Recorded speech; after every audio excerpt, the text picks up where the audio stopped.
me.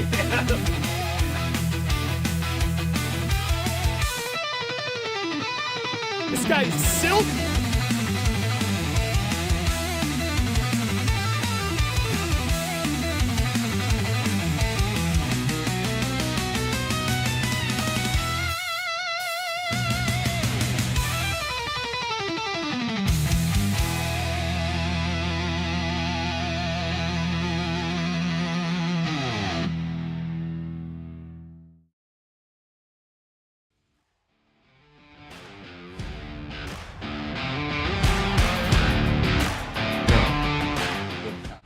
Yep.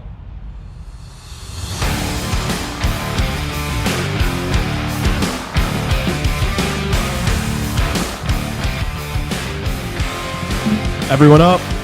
Welcome back in to Chicago Hockey Radio. It's Wednesday on our program. Justin Lynch, Lee Grassman, Tassos Kirkos, Raven Gasser. It's game day for the Chicago Blackhawks Whoop, whoop.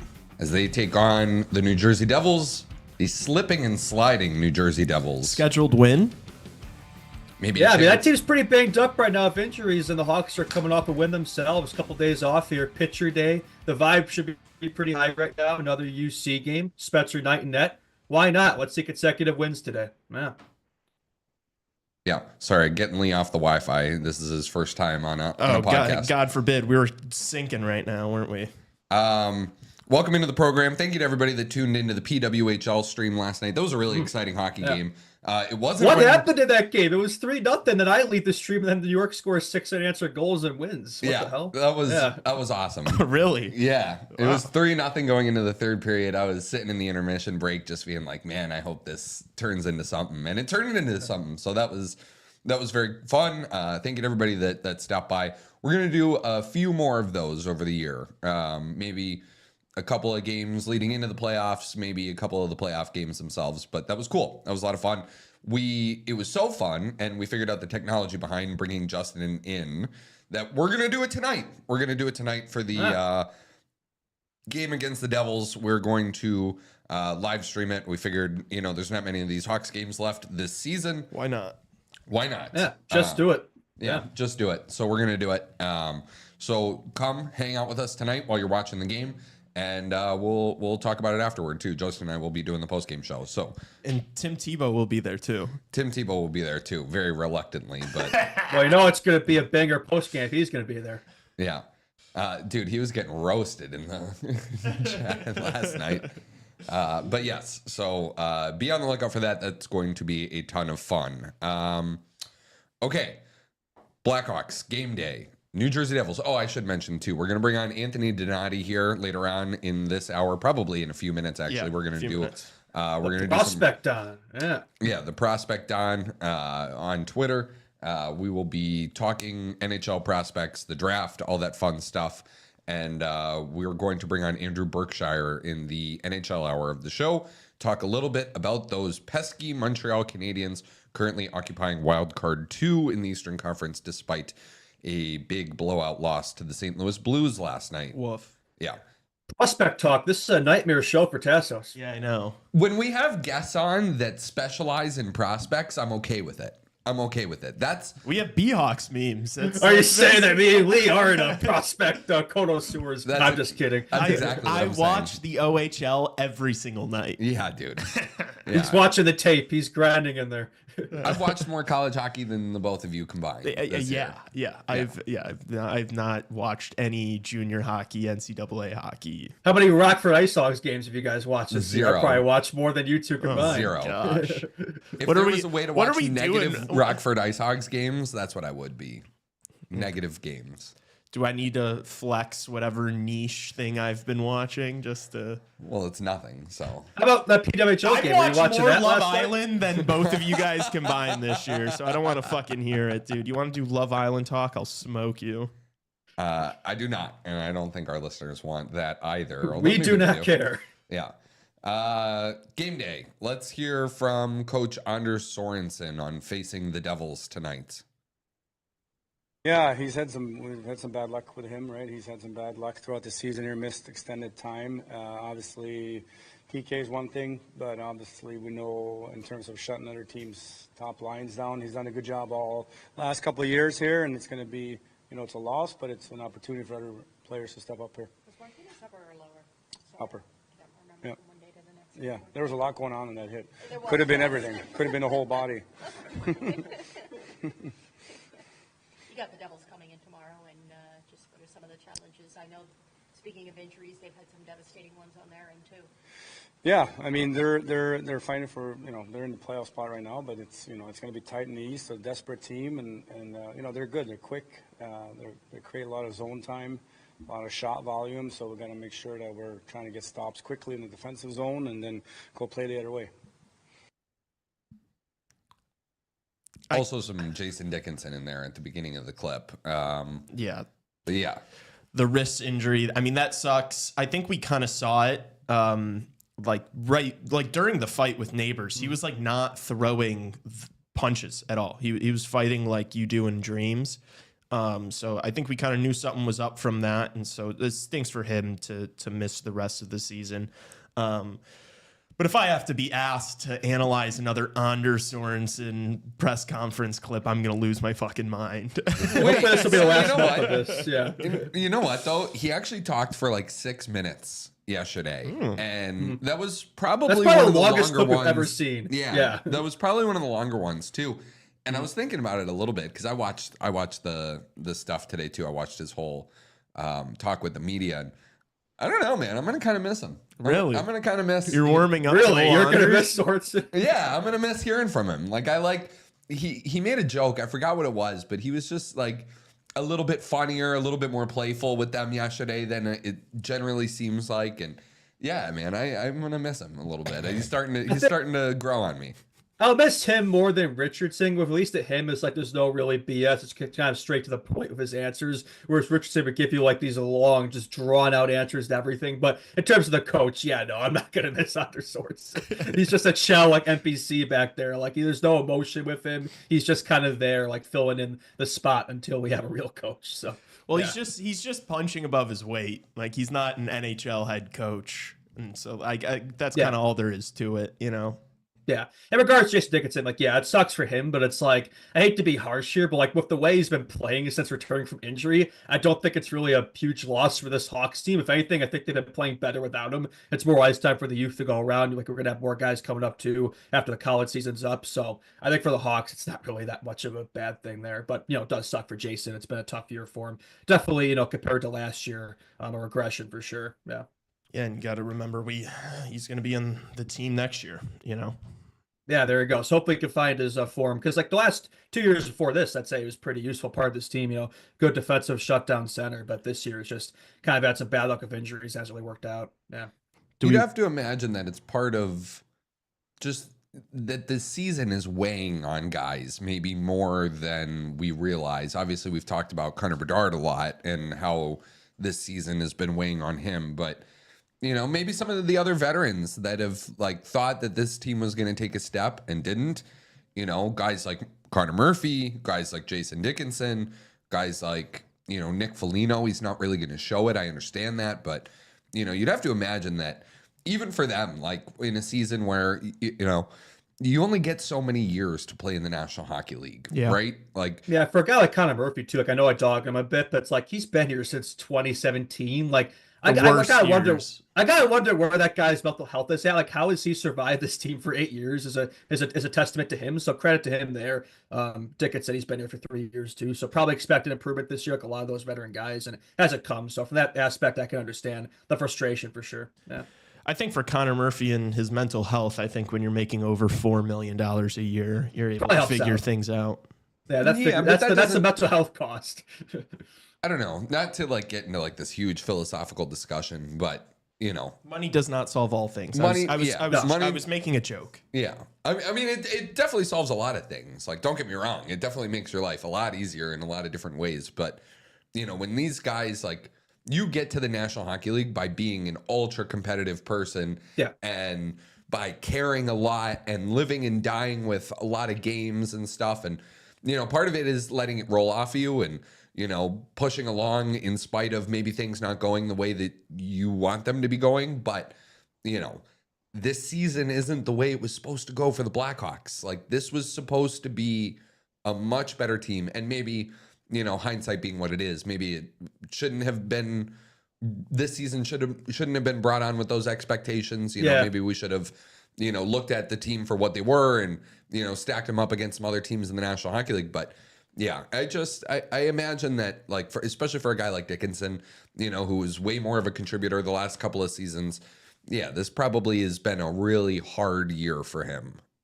And when you're losing hockey over and over again, like, it weighs on you, man. Like, it's a detriment. So I can understand it's tough to deal with that, right? It's tough to get out of that spiral, right? Just feels like a never-ending cycle with this team. But yeah, again, I think in the long run, it won't be a bad thing necessarily sucking this year. Probably, if anything, it'll be a better thing for this team. Higher draft pick, better prospect pool, better draft haul. But in the short term, it definitely sucks. And I'm sure it weighs on a lot of these guys in the room for sure. Yeah. So we will be talking to Anthony Donati a little bit. We'll probably get into the Devils a little bit more after the fact. Did you send them? He wants me to email it to him. Okay, okay. Yeah.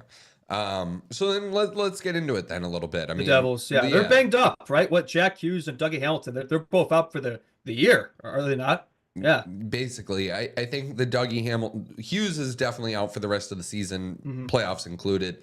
I think there's some hope maybe that if the Devils are somehow able to get themselves maybe into the second round of the playoffs, that the Dougie Hamilton will be able to join them for that stretch of games. But, like, things have just, gone from bad to worse in New Jersey. I don't know. Like, Jacob Markstrom is struggling lately.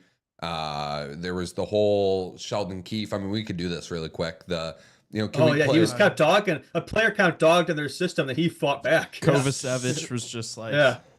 I have to say though that, like, to preface this clip that we're about to play, it was a little taken out of context. I will say, like, I watched the Kovacevic clip too, and he wasn't being like focusing on the wrong things or being like, oh, we've got playoffs. It was maybe he wasn't the really most, wrong. No, it was maybe the most, like, fine, like, normal hockey player answer that you've ever heard. And I think he got a little bit misrepresented when the reporter asked the question to Keefe. And can we hear the clip from Sheldon Keefe now, Raven? Kovacevic just mentioned to us that he thinks the team kind of needs to have that playoff mentality going down the stretch here. Is that something Kovacevic just needs to play better. That would help. Yeah. And he just walks off too. It's like so brutal. Just ends the It's like a mafia move, man. ends the press conference right there. And they just gave Kovacevic that big ticket too. Like, they gave him a big extension for a guy that, he's all right, but is he really worth that? Yeah. Didn't they give him like $4 million, like $4.5 million? Yeah, I don't know about that one. And yeah, the Devils, it kind of seems like they're just kind of crawling just to get to the end of the season here. I have a hard time seeing them win like a playoff series without Jack Hughes, Dougie Hamilton. Like, good luck. Yeah, no, I agree with you. And like, going back to the Kovacevic thing for a second, like, that doesn't just like come out of nowhere. You know what I mean? Like, there had to have been something previous in the locker room that. Or also, it could have just been like frustration, like with the player, though. Perhaps, but also just like, yeah, as you mentioned, like, I think Keefe kind of just got the information a little out of context. And the media never does that, right? Yeah. And he was probably already irritated at that point in the interview. And then he's just like, what are we, I don't know. Do you think he was too harsh? I don't know. No is my real answer. Like, it shouldn't be that big of a deal if a coach comes out and flat out says, like, a guy needs to play better. Now, I've had the discussion with regards to the Hawks, some of them, in, some of these guys you just can't ask to be better. You know what I mean? It's just who they are. It's just who they are, right? And like, again, maybe Kovacevic is way better than I thought. I know he had a great start to the year, but I think things have like kind of fallen off since that awesome start to the year. And, now he just kind of looks like Jonathan Kovacevic. You know what I mean? Like, is dogging him in the media really gonna get you bet? Like, it's not like this is Hughes or Heischer or Timo Meyer somebody who you expect based off of the skill that they have to be able to be doing more. Jesper Bratt, like this isn't one of those guys. Like this is Jonathan Kovacevic. Like is It's weird too dogging because him. like Sheldon Keefe doesn't strike me as a guy you're like who does that a ton, especially back in his Maple Leafs days. So it did seem to kind of come out of nowhere a little bit. He maybe did it like 2 or 3 times. Like it really wasn't that big of a deal. And the thing about Sheldon Keefe was in Toronto, at least, was every time he did something like that, he'd come out the next day and backtrack it. And I haven't heard anything of him coming back to the media and, backtracking on his words a little bit about Kovacevic, but I don't know. It just is. It's a team. It's a bad vibes team. Bad vibes team right now. Yeah. And I think for the Hawks, like you're so far out of the playoffs, right? Like these games don't really matter. Big picture, it's honestly probably better if you lose these hockey games than win them down the stretch here. Perhaps. But if you're going to get up for stuff, if you're going to get up for these games, like this is one where you look at a team that is falling apart at the seams and you say, let's go make it worse. Let's put a little salt in the Play wound spoiler, here. right? Yeah, like make things worse for that position, right? I mean, the season's lost for the Blackhawks, right? So just fuck with the ops, right? Yeah. There's a play to that. Yeah. Yeah, maybe New Jersey's kind of thinking the same thing though, that this season's already a wash. Yeah, so you see the Blackhawks in the schedule. It's like, oh, here we go. This is the game to get us back on track. By the way, fun fact here, I was looking like the NHL like Europe page, like posted like Bedard's stats against every team in the NHL. The Devils is the only team he's never recorded a point against. I thought that was kind of random but interesting. And it's also something else happened to Bedard when he played the Devils once too, but we won't go back to that. But that's kind of been his kryptonite so far. So I like to see him break that slump here today. But they're also Eastern Conference teams, so they only play them twice a year. So there's that too. Who found that stat? Did you find that stat, Justin? I found that stat. Yeah. How did you find No, because NHL page posted like Bedard's stats against every team in the NHL, and the Devils was the only one with a goose egg next to it. I thought maybe you were just like combing through all of Bedard's games. No, it was not. No, it's something I would do though. So it's fair of you to think that. Yeah. Wait, so he has a point against every other team in the league already? Except, but that was the only one. Yeah, that's really impressive. And did 2 seasons? Like, 2 years? That's pretty impressive. That's crazy that he's put one up on everyone. Yeah, I thought that was an interesting stat worth bringing up for that reason, right? Yeah, I agree. I think we're having some. Yeah, Raymond might be bringing him in. Is he coming in? There we go. I think so. So we're gonna move away from the New Jersey Devils page. We'll tee up. Yeah, we will be bringing in Anthony Donati here shortly, doing a little prospect talk, and then we will tee up the game against the Devils a little bit more tonight. Remember, we are live streaming that one. Myself and Justin Lynch will be on that one. And also, after Andrew Berkshire, later on in the program, we will be doing another draft, another snake fantasy draft of all players in the NHL this season based off of how this season is going.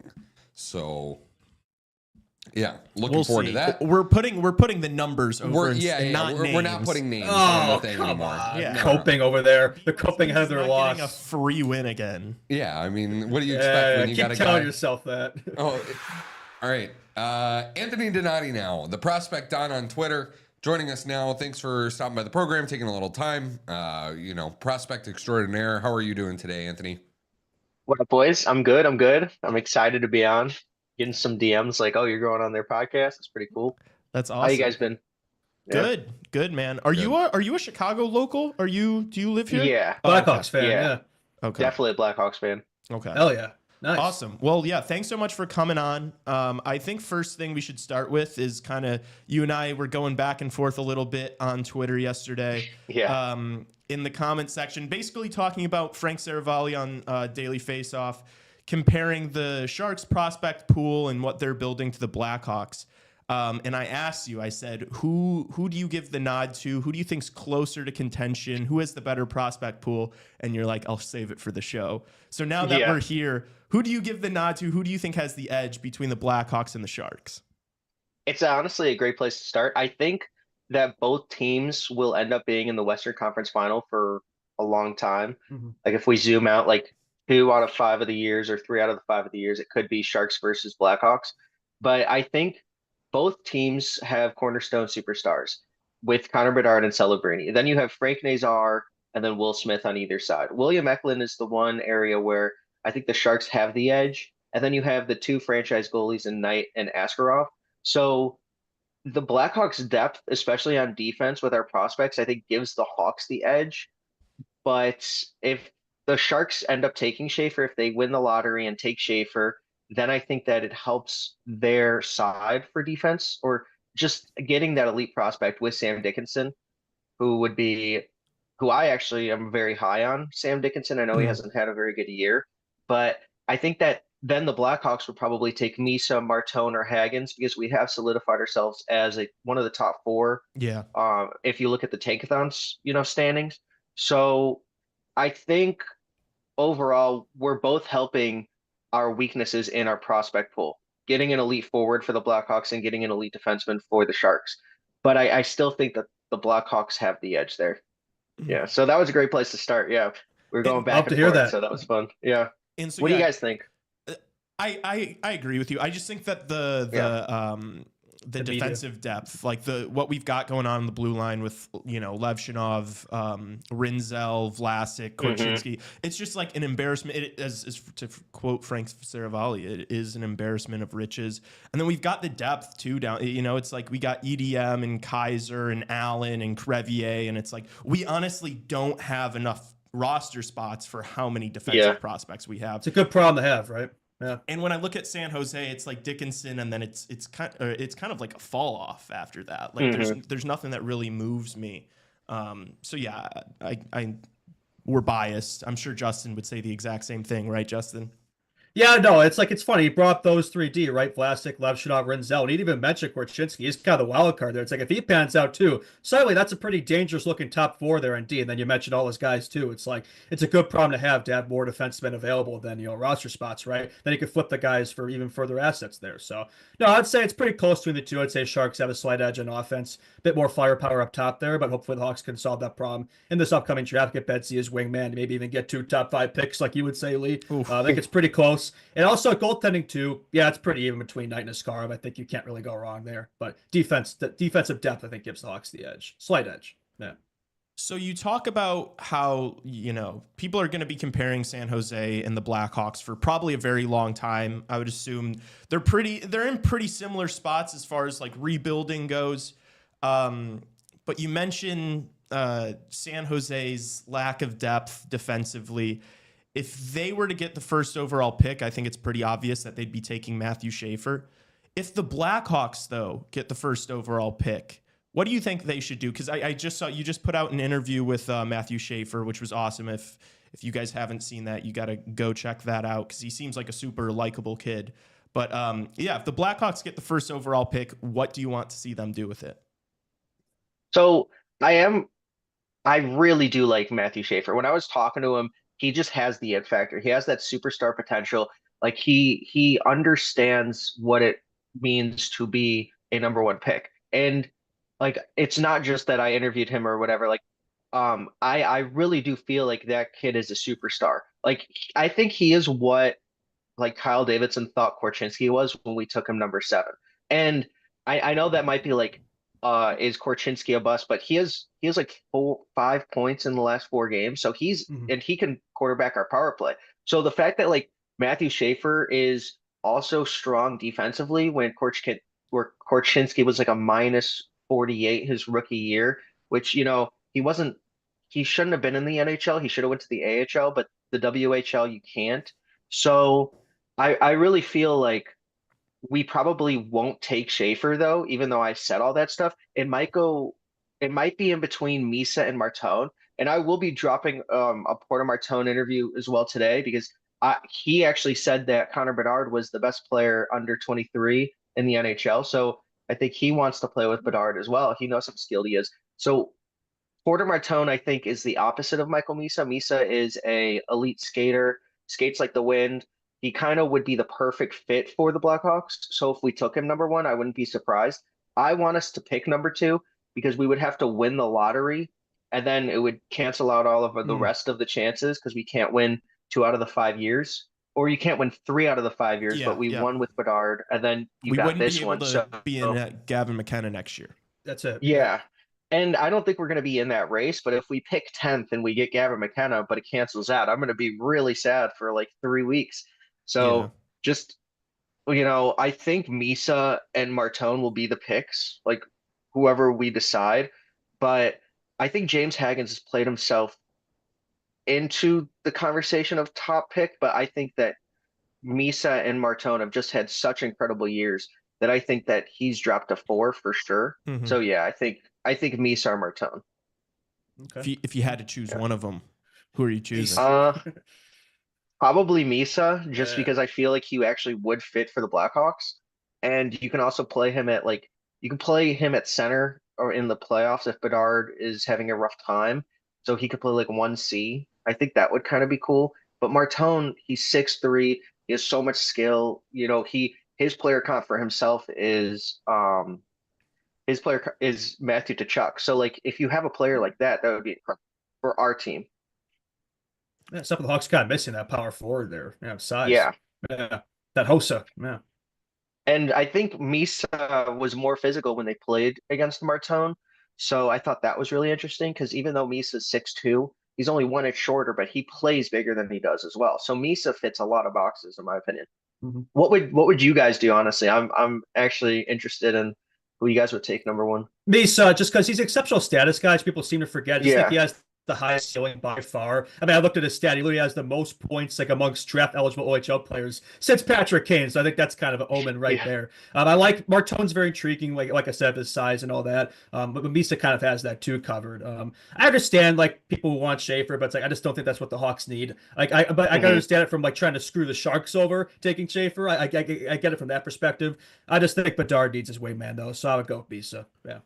I think the moment you don't take the best player available is when you stray away from what drafting is really all about.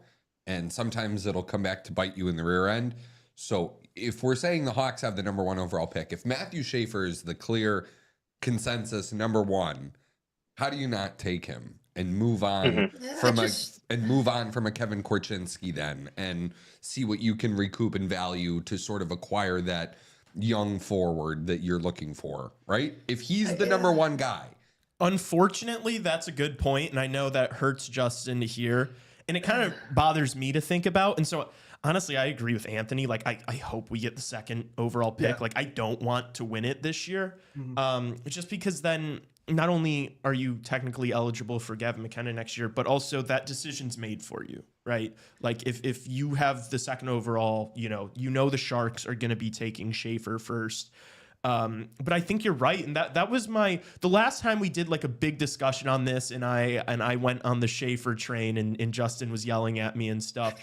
It wasn't because like that's what I think we really need. I understand the argument, but it's just about being consistent and trying to take the best player available. Last year, I wanted them to take Demidov because I thought he had the highest ceiling, the best possible player you could get at 2nd overall last year, and they didn't. And so I just feel like it's hypocritical for me to come back and be like, no, dude, we got to take the guy that fits the roster better. Justin, I know you want to say How something. do we know that, though? Like, I'm going to say the same thing I said in January. Matthew Schaefer hasn't played a game since late December. Michael Misa has been absolutely tearing it up. How do we know? I know that's what all the scouts are saying. I know his tape's impressive, but it's like, how do we know that Misa is at the presumptive number 1 pick at this point?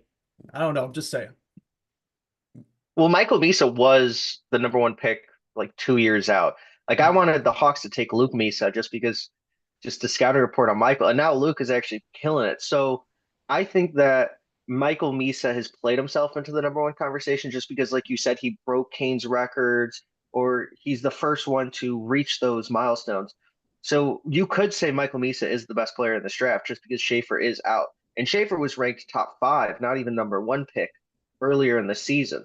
But when he played, because one of the main things I think is the World Juniors. Like Michael Misa didn't even make the team, but there wasn't really a tryout. It was just a committee. And Schaefer was honestly the best player in those game and a half that he played. And then Martone, he scored in like 1 goal in 3 games, but was like relegated to the 4th line and then played like 8 minutes a night. So even he had like obstacles he had to face there. So you could say Misa is the best player in all honesty. It's just pick your poison, I guess. It's not like Demidov and Levshinov. I thought Demidov was clearly the number two prospect. Like he was, if he could play in the NHL that season, I think it would have been closer to Celebrini and Demidov to Bedard and Mitchkov because they're always going to be tied together. Like, but I think I think Demidov will be tied more to Levshinov. But there's also two other teams that passed up on him. But I think Demidov was the clear number two pick in that draft. Yeah. Like, it's not like this, Yeah, you know. I guess my like overall take on this is like I want the Blackhawks to get Misa. I want Misa, but it's just like if you get that first overall pick, I understand the dilemma, and like I would understand the Blackhawks taking Schaefer if they truly believe he's going to be Cale Makar-esque. Like let's be like Justin, if you genuinely think that this kid is going to be Cale Makar level, Quinn Hughes level, like does that not make sense to take first overall? If I felt 110% sure that would be the case, yes, but I don't feel 110% sure about that. Like right now, I feel like I'd be taking Schaefer more to screw over the Sharks. And like, I don't want to do it. I want to do what's best for us, not what's best for, to screw over our position there. So Fair enough. I will say you guys have admitted to not having watched the tape. You know I've what seen I mean? some tape, not as much, I'm sure, as not nearly as much as the prospect on has seen. Yeah. Yeah. So yeah, I might be a little ignorant here, I'll admit. Yeah. No, fair So enough. like, what if we took Schaefer and then traded Korchinski for a top 20 pick and then selected like Malcolm Spence or Carter Bear? Like, what do you guys think Yeah. about like that? I'd be interested, like, if you could find a way to package Korchinski in like another like top first round pick, something like that, for like another top 5 pick, like and get like a Martone like at 4 or something. I'm not sure how you make that work. That'd be quite a package to make that work. But I think if you could find a way to get both, kind of like what they tried to do last year that didn't work out, if you could try something like that, that would make sense to me. Yeah. Yeah, and that's a totally other conversation. Like, what would we be doing right now if we traded our number 1 and second round pick plus for Demidov? Because Yes. we have a chance at the number 1 pick right now. So who would you rather have, Demidov or Schaefer, and say like one of the first round picks that falls, because we're gonna have 34, 35. So that's also interesting. Yeah. Could be interesting point, to see what actually. they do. I don't know.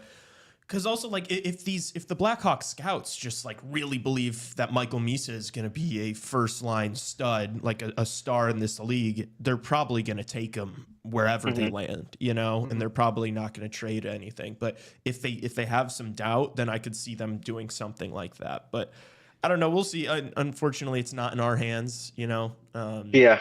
So, and I just find it funny when Hawks fans like yap all the time, like, "Oh, we got to help out Bedard. Bedard needs help. He needs his wingman." It's like, and they just keep refusing to give him that help. It doesn't make sense to me. Yeah. Well, Justin, I think that if you take Schaefer first overall, you're going to be doing something else. Like That's what I would hope. Yeah. I think the expectation, Like Schaefer and Marner.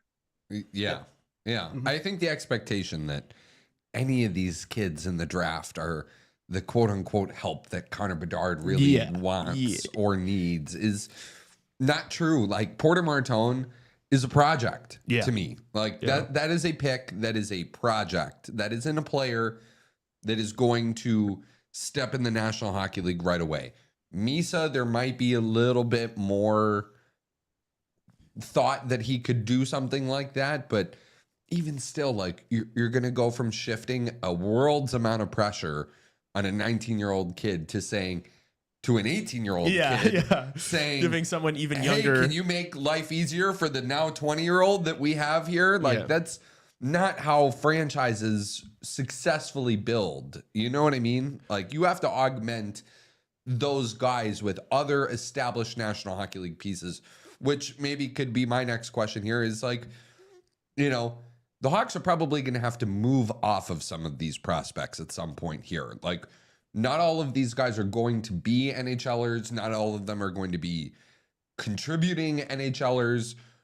Who would you say is maybe expendable? Expendable, yeah. Like, who is somebody that the Hawks could use in a package to either move up in the draft or to do what they really need to do, which is bring in established NHL talent, preferably in like the 23 to 27 range of age. I mean, For strengths now are defense and our goalie prospects because we have Spencer Knight. So if we lock him up for the next, 7, 8 years, I think Adam Guyan, who was our second round pick, number 35th in 2023, could be expendable. Or you can even say Korchinski, Kaiser, EDM, like Nolan Allen. I don't know where he's going to fit in. Even if we don't select Schaefer, like I don't know where he fits in on this team now. So, like former first round pick. So Nick Lardis is going to come up. Oliver Moore, Ryan Green, Canceroff's going to come up in 2026, 27. So like there are so many prospects that like they are assets to Kyle Davidson. And a lot of people are saying that, not a lot of them are going to hit or whatever, but these are assets. So you take them and you package them to a team that is looking to go into a rebuild, which every team, every year, there's going to be teams that do that. And then you take some of their players that want to get paid, and we have $40 million or $60 million in salary cap in the next 2 years. So, like, we had to take Shea Weber's $8 million contract just to try to get to the salary floor. We are going to be spending money. All of our, like, a lot of our guys are on ELCs. So, we're going to have to trade a lot of people. I could see a scenario where Oliver Moore gets traded for a star, like an Oliver Moore plus the Panthers pick and another first round pick or something to try to get like Wyatt Johnston or we will be acquiring a star. We just don't know who it is, honestly. So that's a good question. I guess I'm trying to figure out how I want to ask this. Do you think that Connor Bedard, we drafted him, we thought he was going to be the center. He's going to be like a first line center. This year he's had some struggles like defensively and at the faceoff dot and stuff. Recently we've seen him move to the wing and Nazar's playing center. Do you think that it's absolutely important for Bedard to play center long term, or are you okay with him playing on the wing? I think with our center depth, it doesn't matter. I think they want him to play center, or maybe he does. But if we get Misa, that'll be like a Taze Kane-esque type of feel. They might even play on the same line. So you have Nazar as C2 or 2C, and then Boivois, who we haven't even talked about yet. Like he might be the best third line center in the league or top three. Oliver Moore's a center, but I think he probably goes wing. Ryan Green, like there's so many centers on this team or projected to be. So I don't think that it's very important for Bedard to be a center. I just think that if he wants to play center or he wants to be that next Sidney Crosby clone in his eyes, like then you can play him at center, but in the playoffs, maybe let Misa, if he's hot in the faceoff dot, take those faceoffs or the important ones. But I really don't think that it matters for this type of construction. I'm more than happy to let Betsy be the Kane of this team. Just take off the defensive reins and do your thing on the offensive zone. We see that the last week or so. Like I think it's benefited him a lot. So I think he's really a natural winger. He's been forced to be a center. I think if you can make that work, especially with defensive or center depth, that'd be great. Yeah, I completely agree on that. Yeah. I do feel like because the Blackhawks have been drafting a ton of centers, so they definitely have options. I'm not saying that they're all, we're going to have 1, 2, 3, 4 set for the next decade, but it's like you've got a lot of guys that presumably can play center. So that's why I've not completely tweaked about Bedard being a winger. Like if that's what he turns out to be, honestly, my projection for Connor Bedard is more of like a Patrick Kane, Nikita Kucherov type player, and less of like a play driving center, plays both ways. So I don't know. Are there any prospects that you think you just brought up a decent amount, but are there any guys that the Blackhawks have that you think aren't talked about enough, or you're like really excited about? I think I really do like Canceroff, and I like Drew Comesso. Goalie at Rockford. I mean, he's been killing it since the Spencer Knight trade. I don't think he gets talked about enough. Same with like Kaiser. I actually like Kaiser a lot. Like the way he plays, he's offensively skilled. I think once he grows more comfortable. Kyle Davidson said he like 2 years ago that he was one of our main 4 pieces in the core. And then he just like kind of fell off, and Alex Vlasic kind of took his spot there. But I would say Kaiser, Jack Pridham, I really do like. He went to the BCHL and then he went to NCAA. And honestly, he's been killing it over there. So, like, that was a huge rise for him. Or he plays for the Kitchener, so USHL. But he's been killing it. So I would say him. Martin Misiak was #1 pick in the OHL draft, and he doesn't get talked about at all. So Paul Lodwitzki, I think, would be kind of cool. And also Victor Soderstrom, who we got over in the Shea Weber trade, he's Mhm. actually kind of decent. I think he was like the 9th or 11th overall pick back in 2021, and we paid 8 million for him. So I actually think Kyle Davidson might be cooking there. He's been killing it in the SHL, so he's also one that I would watch.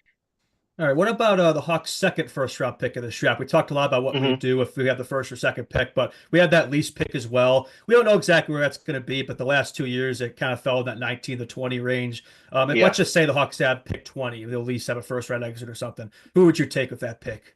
Yeah, or like who's name some guys? Yeah.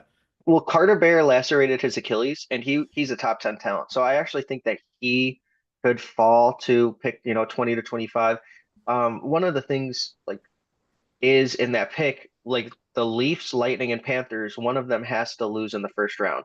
And they all bought a ton during that trade deadline. Mhm. So Mhm. like the Leafs could honestly have the 20th pick. And then you have Mertka, who's a right-handed defenseman. If we don't take Schaefer, I really do like him. You always need to draft. I would have said Ravensbergen if the goalie, if we would not have taken or traded for Knight. I think that he is a very good, talented goalie, one of the best we've seen. So I would also say like Malcolm Spence is one of my favorite players in Mm. this entire class in Erie. If he falls, or even if he's at like pick 13 or 14, I would want us to trade up because Kyle said that it's, quality over quantity at this point. So we could package our number like our 34th pick if we are the second worst team in the league, which there's the gap, the Predators and the Sabres won yesterday. So the gap is getting a lot bigger. Like we could have the 34th pick and we can use that as ammo to trade up into the top 10, like you were saying, because there's a huge gap between like pick 20 and pick 10. Like that gap is sizable. But if you want to package two of those picks and you know a team wants to trade out of that spot, I think we probably would do that. So probably those guys, yeah. I really do like them. Yeah, and Malcolm Spence is listed 6'2", 201. That's a pretty big boy. Yeah. I think that's what they should do with that second pick, regardless of where it ends up being, even if they trade up. It's like if you get Misa second overall, I want this team to draft some size. Like I really think that's something that they're really missing as far as the prospect pool is concerned. Like all these studs Yeah. that we've drafted over the past few years, they're all relatively undersized and just like skill guys. I think you need some nails and some size, and so I'd like to see them use a relatively higher pick to try to do that. Yeah, Kyle's agenda is definitely speed up front, size in the back end. Yeah, he has his type. Yeah, Yeah. Well, absolutely. somebody that oh, go ahead, I'm sorry. No. I was just agreeing. Somebody that Craig Button had in his top 8 was Cam Schmidt, and he's 5'7". I mean, that he is one of the most skilled players in this entire class, pound for Mhm. pound, top 5. So he's also somebody that can fall because of his size too. So we could honestly take him. I mean, I know that we need size, but somebody on Devil's Advocate side, we could take him honestly. If he falls, Fair just enough. take the smallest guy. Yeah. Yeah, Devil's advocate. That's very fitting for today. I see what you did there. yeah, yeah. New Jersey. That's funny. Anthony, Yep. I've been trying to talk these guys, trying to prepare them a little bit for the very real possibility that the Blackhawks are more firmly in the race for Gavin McKenna next season than maybe the collective fan base here would like to believe. I just think, there will be some teams. I think of the Philadelphia Flyers who are just atrocious right now. The Pittsburgh Penguins don't look like they're going to be getting any better. The situation in Boston, is up in the air right now. So I do believe that there will be, same goes for Nashville. I do believe there will be quite a few teams in the race for Gavin McKenna next year, but like, isn't this kid just so good? Like, isn't this like the best player maybe we've seen since Sidney Crosby or Connor McDavid available in the draft this year? Bedard. I don't know, dude. Like, I think McKenna might be a step above what Connor Bedard is now. And, is that correct as of right now? Or should the Hawks really say, hey, we're gonna not go really to try and get Gavin McKenna because we're gonna go get Brock Besser and Nikolai Ehlers instead? And or should the Hawks just say, hey, we're gonna go get this kid that's gonna be unbelievable? I don't think that Kyle Davidson is thinking that, because if he finishes with another bottom three finish, he might be fired. And then the fans are just gonna say, we gotta get rid of this guy. So I actually think that Gavin McKenna is legit. He is generational. He's the best prospect we've seen since Bedard. I mean, Bedard's hype was just incredible. And I don't think a bottom three finish, Kyle Davidson could survive that. It would be kind of rough for him. I would not mind it. I love prospects and I love rebuilds, but yeah. How many GMs though really see through their rebuild? That's the perception of sports though, a lot of the time, in my opinion, where you look at the Tampa Bay Lightning, right? And Steve Yzerman had moved on, and Julien Brisebois was the one who won the cups, even though that team had Yzerman's fingerprints all over it. You look here in the city, Dale Talon was really the one that constructed those Blackhawks dynasty teams and wasn't around to see the fruits of his labor because of public perception and how things ended up going, right? Maybe Gavin McKenna is the piece, and maybe that does cost Kyle Davidson his job, but doesn't that make the team better in the long run for the next 10 years?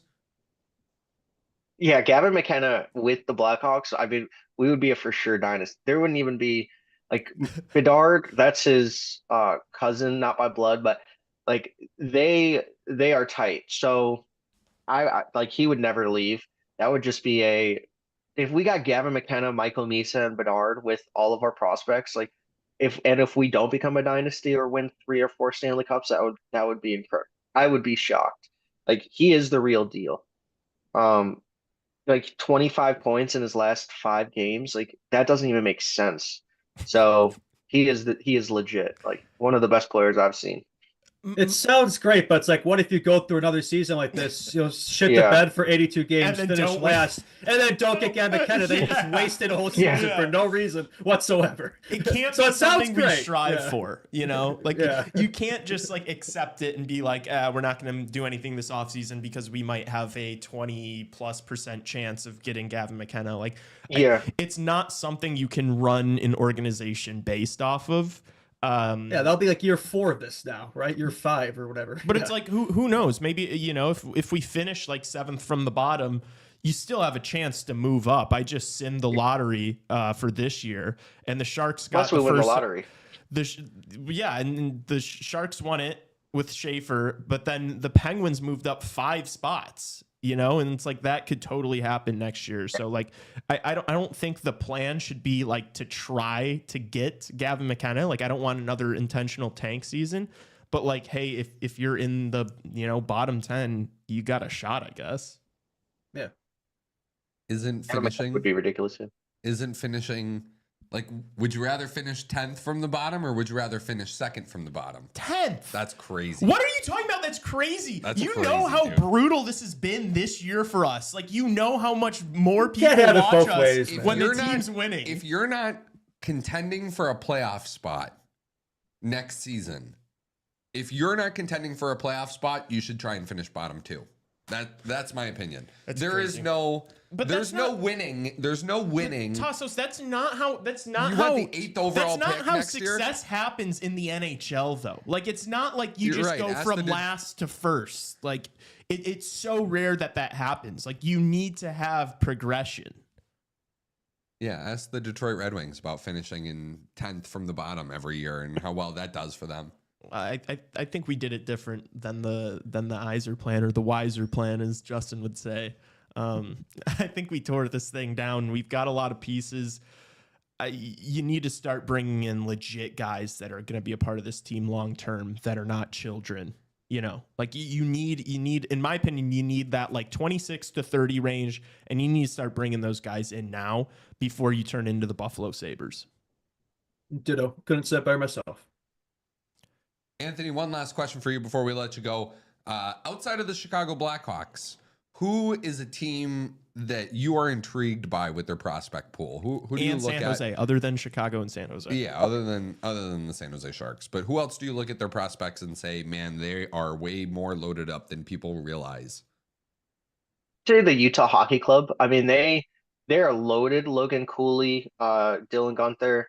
I would also say the Flyers because I'm a huge Michkov guy. They don't really have much around him other than Jet Luchenko, but those two teams and also the Canadians. If you have a lot of Canadians fan, like Hudson is incredible. Demidov is incredible. They just have so many young pieces. I'm surprised they haven't put it together a little bit more. But yeah, those three teams. All right. Absolutely. Anthony, thank you so much for thank you. taking the time and doing this. We really appreciate it. All the best. Maybe we'll have to have you on soon, closer to the draft or something, to do a little more prospect talk and draft talk. Yeah, we thanks love for having me on. prospect talk. Thank you so much. Yeah, this was great. Thanks, boys. All right. That was Anthony Donati, the prospect Don. Thank you for stopping by the program a little bit. He's like you guys. He's a wee guy.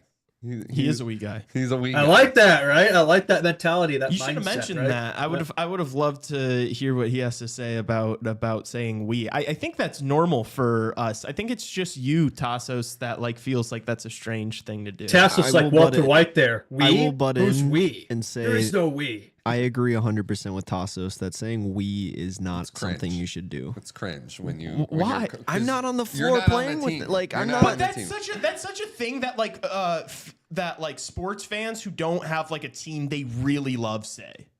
I have team. I was just say But there's a But difference now. you don't really love like you kind of despise the Toronto Maple Leafs. That's not true.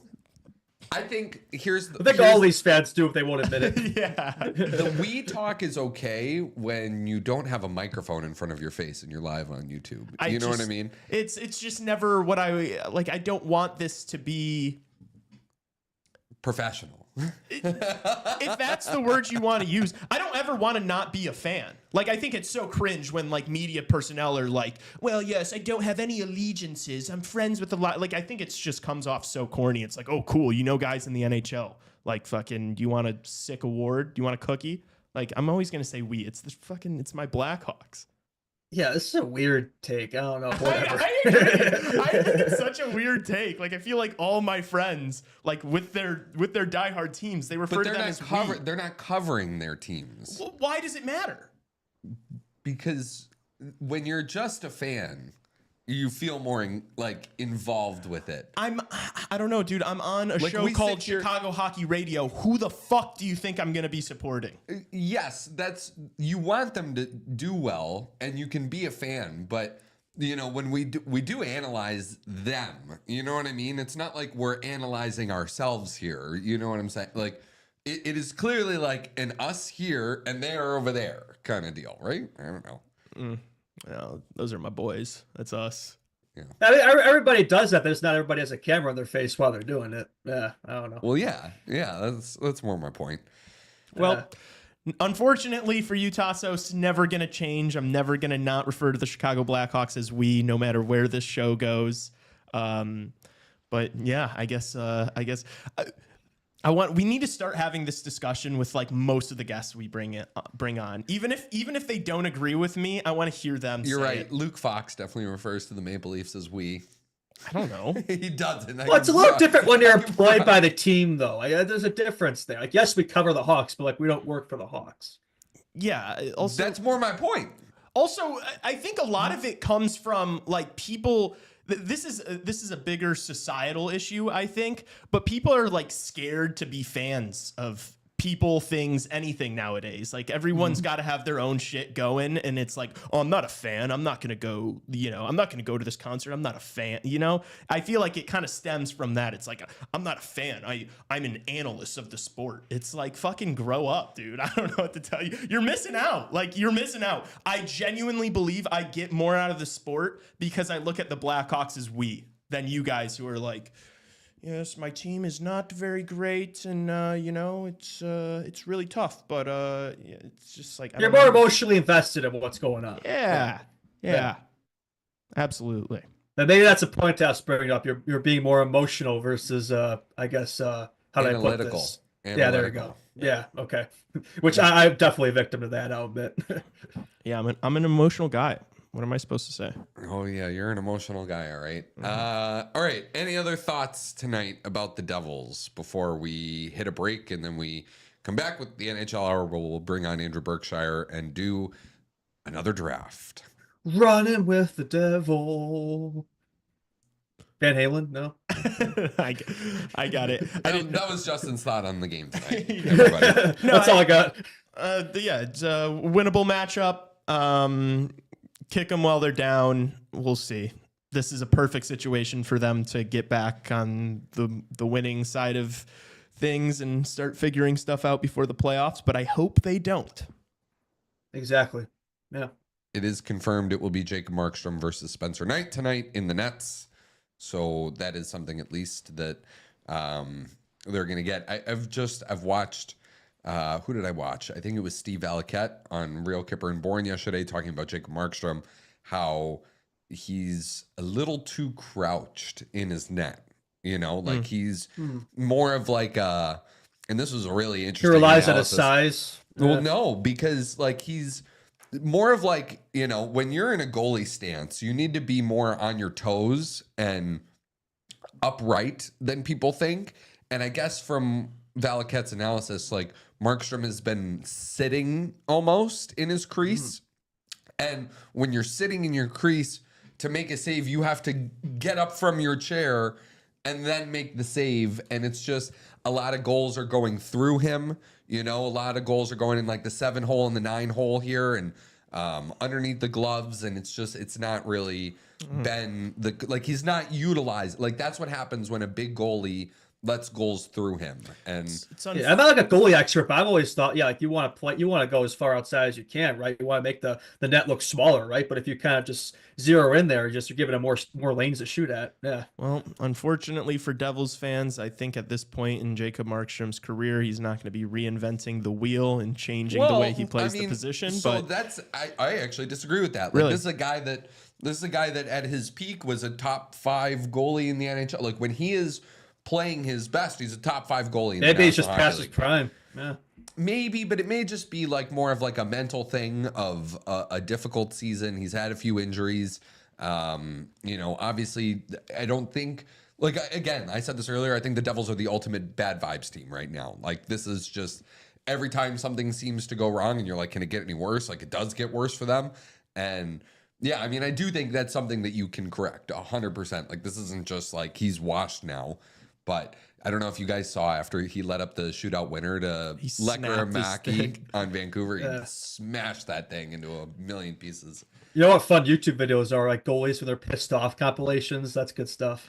Yeah, I fall asleep to those most nights. So I'm just kidding. Obviously, it's a joke.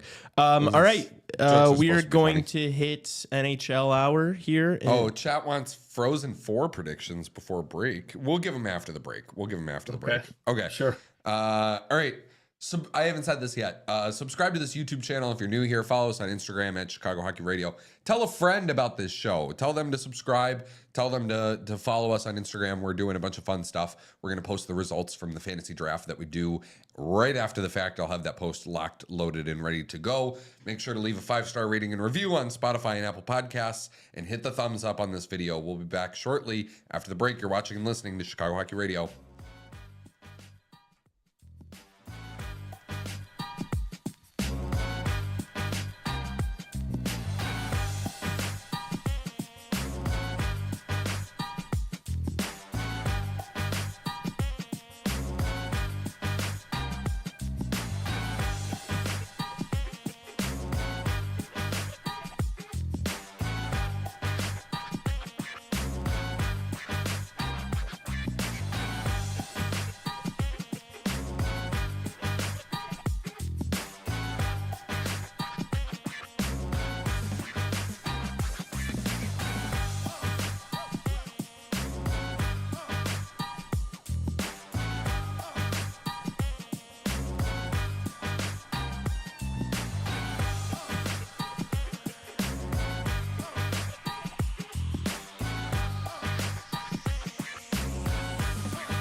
you miss us? We're back. Don't say we. It's the NHL Hour of Chicago Hockey Radio, where the we debate carried into the break here between myself, Lee, and Raven. You know what was the best video game console? The Wii back in the day of the Mario Kart Wii. Oh my God. I agree. I agree. All right. We're speaking French now, We're going to welcome on Andrew Berkshire here in a couple of minutes. He covers the Montreal Canadiens. Speaking of French, president of the Game Over Network. We will have him stop by the program shortly and tell us why Lane Hutson is your 2025 Calder Trophy winner. Yes. Take that, Macklin. Yes. might have to go get my Celebrini jersey for this one. Big Lane Hudson guy over there. Good Illinois boy. Good Chicago boy, or Barrington, wherever he's from. Shout out Barrington. Yeah. Alexander Ovechkin scores another goal. That was a snipe. A big yesterday. goal too. Yeah. 6 away now. What is it? 5 games till Chicago, so he needs another multi-point game there. But if he's within 3, he's got a shot. He scored a hat trick to get 800. It wouldn't shock me if he did that again against us. We'll see. Wouldn't that be something? That would. I'd love to see it, honestly. I'd love to see history. Interested to see if it'd be Soda or Knight in that history-making goal there. Yeah. Did you get to see much of that Jets Capitals game? I did. That's a heavyweight matchup. Yeah, like that, especially right now. That is the heavyweight matchup. Yeah, I want to lose that game so I don't win the President's Trophy. Is that really still a thing though? Like, yeah, like it feels like a curse, man. Didn't we win in like 2013 or 2015 after? That's the last time it happened. 2013. It has not happened since. The President's Trophy team has not won the cup. If that's what you're asking. I'm sorry. I meant, didn't the Blackhawks win in 2013, 2015? Not we. Yeah, I feel like you cannot actually care about like not winning the President's Trophy, right? Like, if you think that's what's going to be the thing that throws you off for keeping your team from winning Stanley Cup, I think you got some figuring out to do. Don't you want to be like, even when the game, like let's say for the Washington Capitals right now, the games don't really mean a whole heck of a lot. Mm-hmm. You've got a playoff spot locked up. You've got a division crown all but locked up here. Even if you went 500 the rest of the way, you're winning the division. Doesn't it like give you a little bit of extra juice? I mean, the Capitals probably don't really need it with the Ovechkin goal chase. Yeah, I mean, they're still playing really good hockey, you know. Same with the Jets too. But isn't that something that it's like, oh, we're going to keep our foot on the gas until the absolute very end here. There's no nights off, even when we're running away with our respective divisions. If you win the President's Trophy, it means nothing if you don't show up in the playoffs. Like, nobody's going to remember who won the President's Trophy. They're going to remember who won the Stanley Cup. I think that's like maybe important for the Capitals more so than Winnipeg, because I feel like Winnipeg, the issue is that they burn out, and Hellebuck isn't the same guy in the playoffs because it's such a long season for him and he plays so much. So like, if I'm a Winnipeg fan, I would low-key want them to already start taking the foot off the gas a little bit. I just feel like that would be my perspective. I don't know if you guys completely disagree, but well, if you're a Winnipeg fan, you used to really playoff exits. Like, I probably want to win the President's Trophy just to say you won something this year, because it wouldn't shock me if they disappointed in the playoffs again. The Capitals, you mean, or the Jets? No, the Jets. I guess the Capitals too. Both these teams have have had a lot of early playoff exits lately, but at least the Caps have a ring to show for it. The Jets don't. So yeah. I think that's going to be. I think it's a little bit different this year. I don't know why. What makes it feel different to me? Maybe it's the fact that like a lot of these other teams are going to get caught in their 2-3 matchups and they're going to beat each other up, and maybe the Jets. For me, the big hurdle almost is the first round for both those clubs. Like you win your first round matchup, which for both of those squads should be a lot easier of a matchup than it would show, right? And maybe you catch some of these teams coming off of a really emotional, hard-fought series in the first round. You're able to get a little bit of momentum rolling. If you're the Jets, you're like, hey, we can actually win series in the Stanley Cup playoffs. Same thing for the Capitals too. And then you roll from there, right? You're like, hey, we're going to do our thing. Yeah, it's going to be interesting to see also like how the wild card situation ends up in the West now, because it's like you got St. Louis playing really well. They just battered Montreal yesterday. They're now just 2 points behind Minnesota for the first wild card spot. So You know, I think if you're Winnipeg, you're probably hoping that they do not pass Minnesota, right? Like you'd rather play St. Louis in the first round than Minnesota if you're Winnipeg, no? Play St. Louis. I don't know. The Blues have won 7 in a row. That's Yeah. the hottest They are team in the heating National up. Well, it League. depends if they have Kaprizov, right? Yeah. That depends. Yeah. Well, speaking of, West playoff races, how about the East playoff races? Let's transition to the Montreal Canadiens over there. Looks like we got our guest in the studio here. Yeah. I think we might have him, although we can't Looks quite like he's see him having- right oh, now. There he is. There we he go. is. All right. All right. Apologies there, folks. No, all no good. worries. Yeah, thank you for joining us. My good camera turned on. So we're on the old built-in. No worries. Andrew Berkshire from the Game Over Network covers the Montreal Canadiens. How are you today, Andrew? Thank you for joining us. Thanks for having me. I'm doing very well. Just got in about an hour ago from some good time at the gym, so There very you go. pleased with the start of my day. Good way to start the day. I like it. Although I normally go to the gym later in the day. I'm not really a morning person. You're a night Nor am I. gymmer. Yeah, although it tends to be a lot more crowded then, so that's the gist of it. Yeah.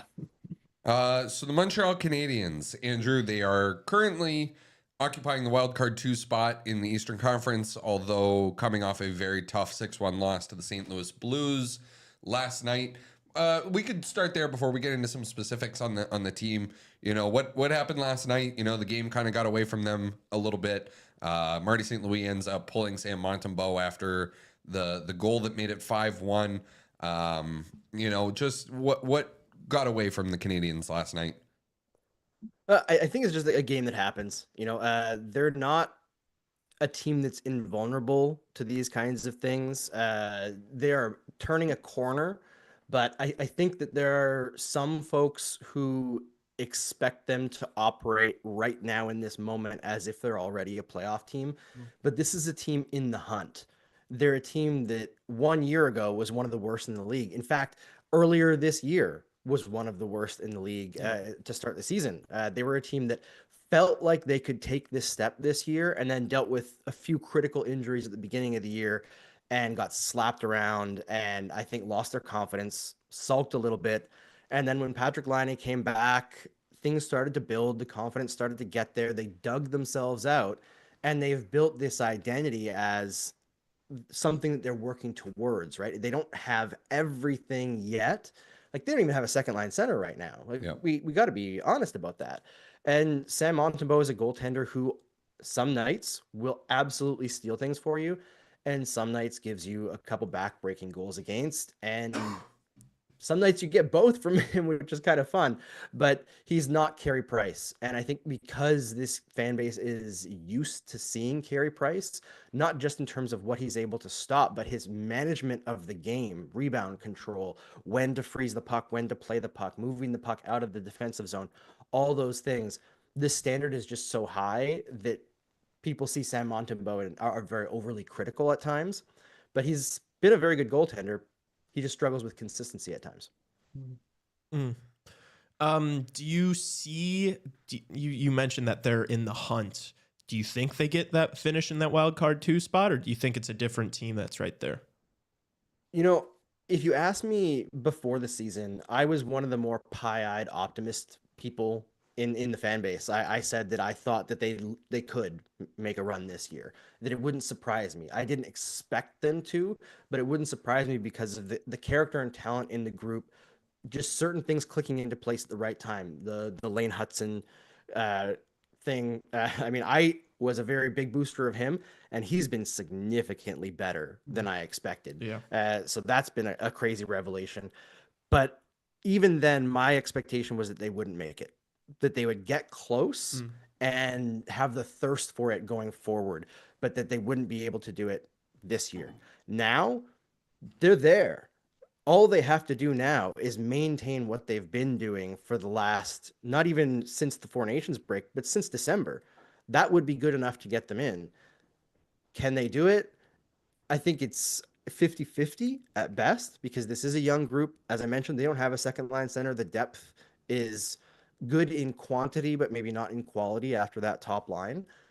But Caden Gooley, who is arguably the second best defenseman on this team, is about to come back from injury, and he's likely going to replace David Savard in the lineup, who has been a valiant warrior in this league for a very long time and a leader for the Montreal Canadiens, but has looked very rough this season. It does seem like the best hockey has been passed, but maybe a break allows him to get some legs under him in time for the playoffs. You never know.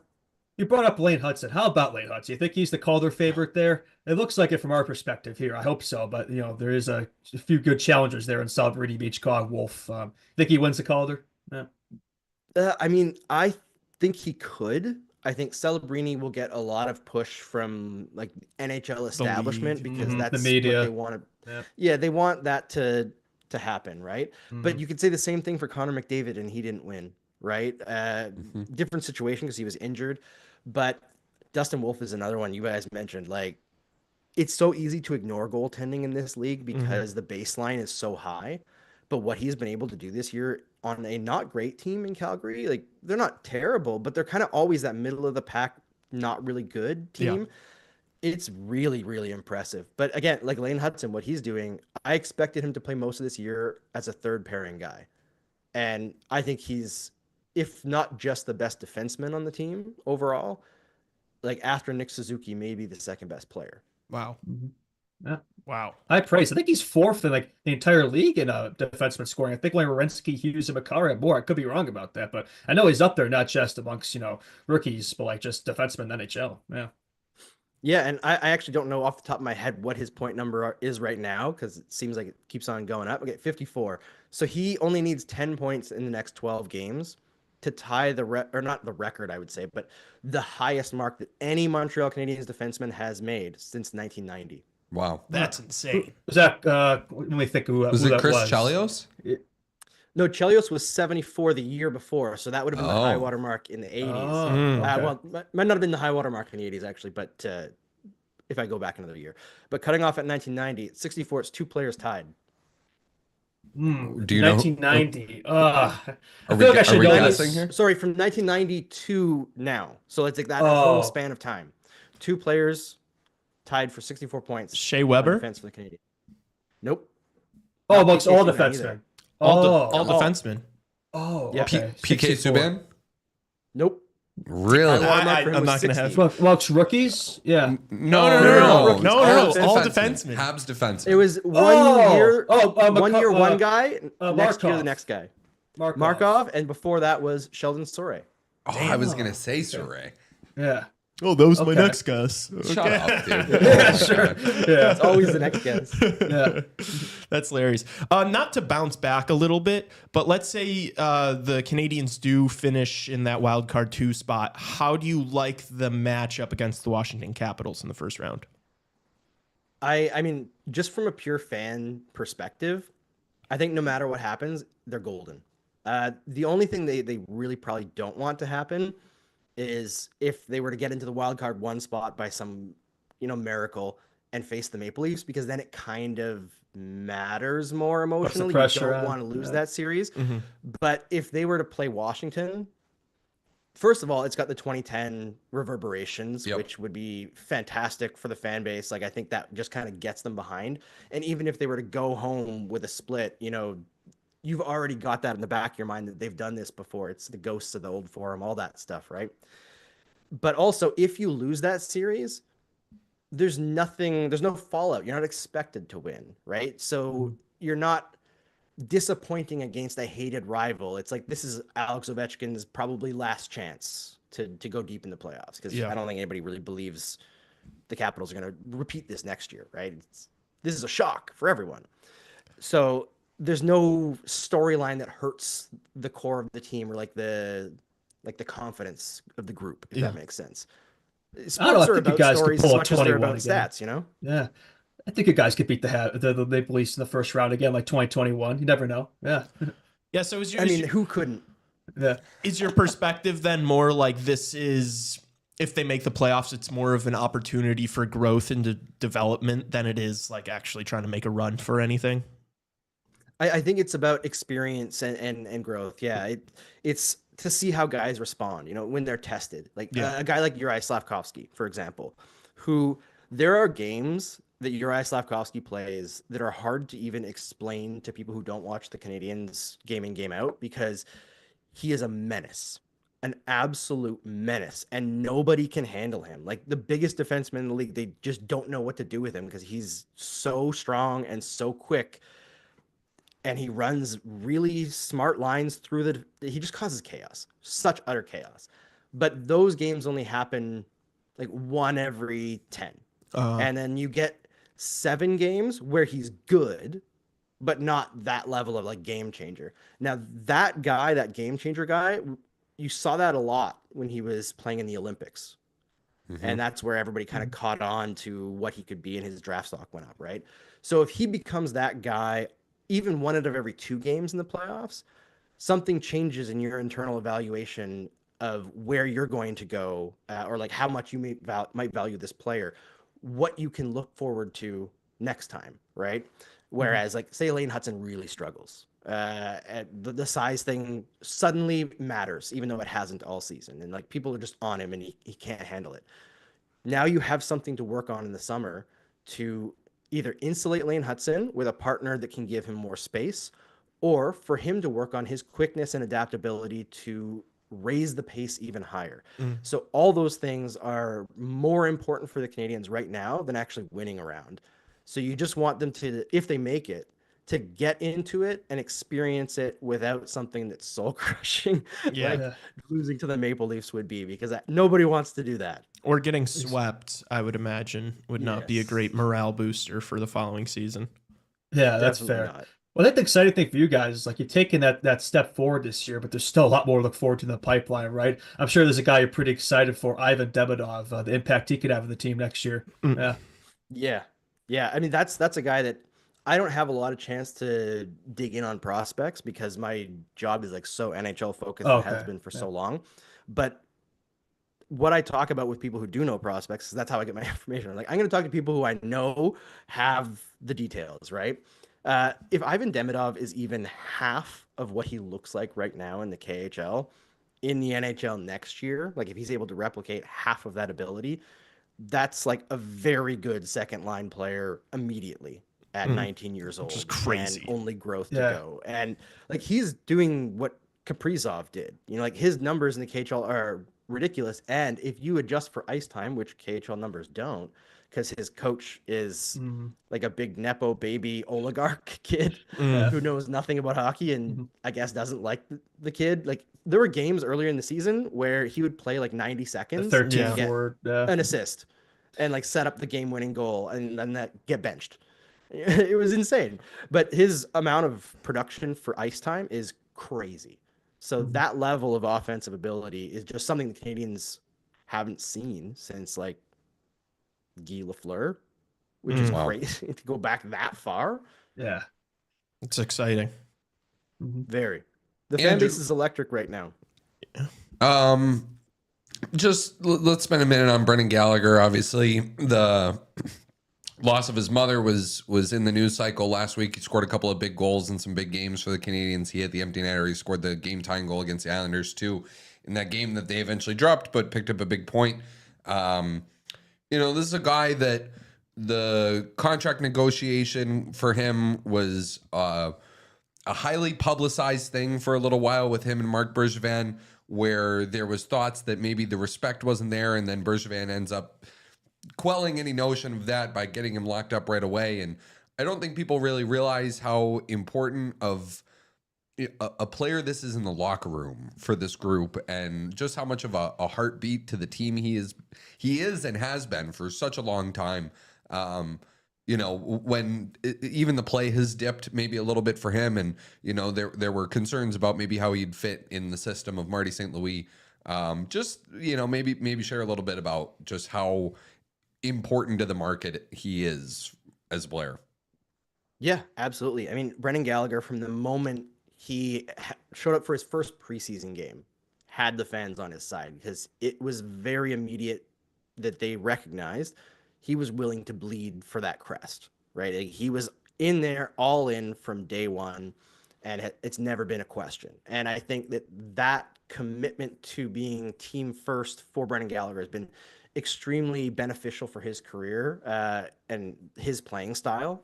He is one of the most underrated styles of players in the NHL, and that he's a facilitator. He's not a point producer, but putting a Brendan Gallagher on your line creates more goals for, reduces goals against, and his line mates will benefit and create more points and goals for themselves, even if he might not get a touch on those. He's an incredibly undervalued commodity, but also signed for very bargain basement deals earlier with Marc Bergevin, right? And I think that was, I don't know if there was a lack of respect. I could believe that from Marc Bergevin because that is kind of how he approaches negotiations. Seeing how he talked about Andrei Markov and Alex Radulov, for example, or PK Subban, not great. But I think it was also just taking for granted that he was going to do the team friendly thing. And he did that through his prime, and they had made a Stanley Cup final. He expected to be rewarded after going through multiple extremely serious injuries on this team, including once taking a Shea Weber slap shot that blew up one of his hands. Like multiple fractures had to be pinned back together. And I believe it was actually the following season blocked a shot with the same hand and had to have everything put back together. So that's when Gallagher stopped scoring 30 goals a year, is when his hand started getting blown up. So he kind of had to change his game in time for the playoff run, that 2021 playoff run. He barely scored in that playoff run. He became a very defensive-minded player and has since clawed back some of that offense while playing a very similar style, but not as self-focused on the shot. He's even leaned further into just being a great teammate, which has given him a second career. And it wasn't a guarantee. He had to work for it. He had several major injuries coming out of that 2021 Stanley Cup final run. And then the following season, I believe he blew out his groin in training camp, so he couldn't skate. The frustration was palpable. You could see it on the ice when he was taking penalties. Just like it looked like he hated being there when he was always an intense competitor, but always with a smile. That was Brendan Gallagher. And he seemed to lose that for a couple seasons. Now he has that smile back. And instead of being the guy that everyone relies on to win the game or to create the winning goal, he's the leader for the next generation, and he's embraced that role. And I think that's also a hard thing to do for athletes who peak at a very high level. Admit that you're no longer the guy, right? It's And an you ego have thing. to be the mentor now. It's a very tough shot to the ego, and he's taken that in stride. So immense respect for him as a player and a teammate, and like just as a leader. It seems like an awesome person and like impossible not to love. A guy that my perspective of him is like kind of the opposite, Patrick Laine. How do you feel about Patrick Laine? Fortnite. How do Habs fans feel about Patrick Laine? I know he had the injury at the start of the year that kept him out of a lot of games, but he's got 17 goals, 30 points in 40 games now. You got him for one more year on the books at 8-7. How do you feel about him, and do you see like an extension there? Do you think he's going to be a Hab long term? I don't know about long term just because of the limitations to Laine's game. He is an exceptional point producer, exceptional goal scorer, very talented offensively, but a lot of that, especially this year where he's still dealing with that knee injury where he doesn't have much acceleration, it's coming on the power play, which, yes, it's valuable, but the power play, one person isn't necessarily the engine for it. He creates a different kind of goal availability because he's Patrick Laine, but Cole Caulfield can also play that spot, right? You can change things around and still make an effective power play without him. And what I do like about Laine, though, is he is incredibly honest, brutally so at times, and he seems to have really endeared himself to his teammates. I know that he has a reputation for not. Yeah. But here, he seems to be genuinely liked, especially by the young players in the team. He's also got the experience of being a top pick and not panning out to the way that you were maybe expected to, even though you had a hot start, that can give those players an idea that maybe it's not all about the start. You can build a career in a different way. Your path doesn't have to be what's set out for you on draft day. Those kinds of things are important for a leadership perspective. But overall, I think he's been a big bonus for the team. Just having him there as a weapon creates a look that the Canadians haven't had for a very long time. They've always been able to manage one scoring line, but rarely ever two.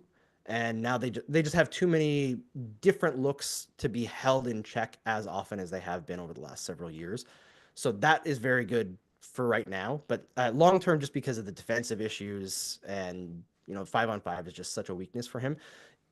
I guess a lot will depend on next year. See if that knee looks a little bit better. Yeah. But this year, the returns at 5-on-5 are not great, to be kind to Patrick Laine. So you mentioned earlier, something this team struggled with is kind of the lack of a second line center. Kirby Dach there is, since you brought him in, has kind of struggled with injuries, got that Chicago Blackhawks connection, that trade. What are your thoughts on Kirby Dach? You think he could still figure it out if he could stay healthy, be a solid second line center option for the future? Yeah. Yeah, I think I'm probably kinder to Doc than most people are. I think a lot of people are frustrated, but I look at it the same way I looked at when Andrei Markov came back from his successive knee injuries back in I guess 2011. I can't remember. But anyway, he was terrible. He was absolutely terrible for a full year. And then he adjusted and found himself a bit and became confident again. Kirby Dach is a very rough and tumble player. What makes him special is his ability to go into the boards against two other players and come out with the puck anyway, because he's just a little bit bigger and a little bit more well balanced. He's confident in being able to do that. You can't do that if you think your knee's going to buckle on you. Mhm. If you think that just one more push and that knee is going to blow up again. And you could see that this year.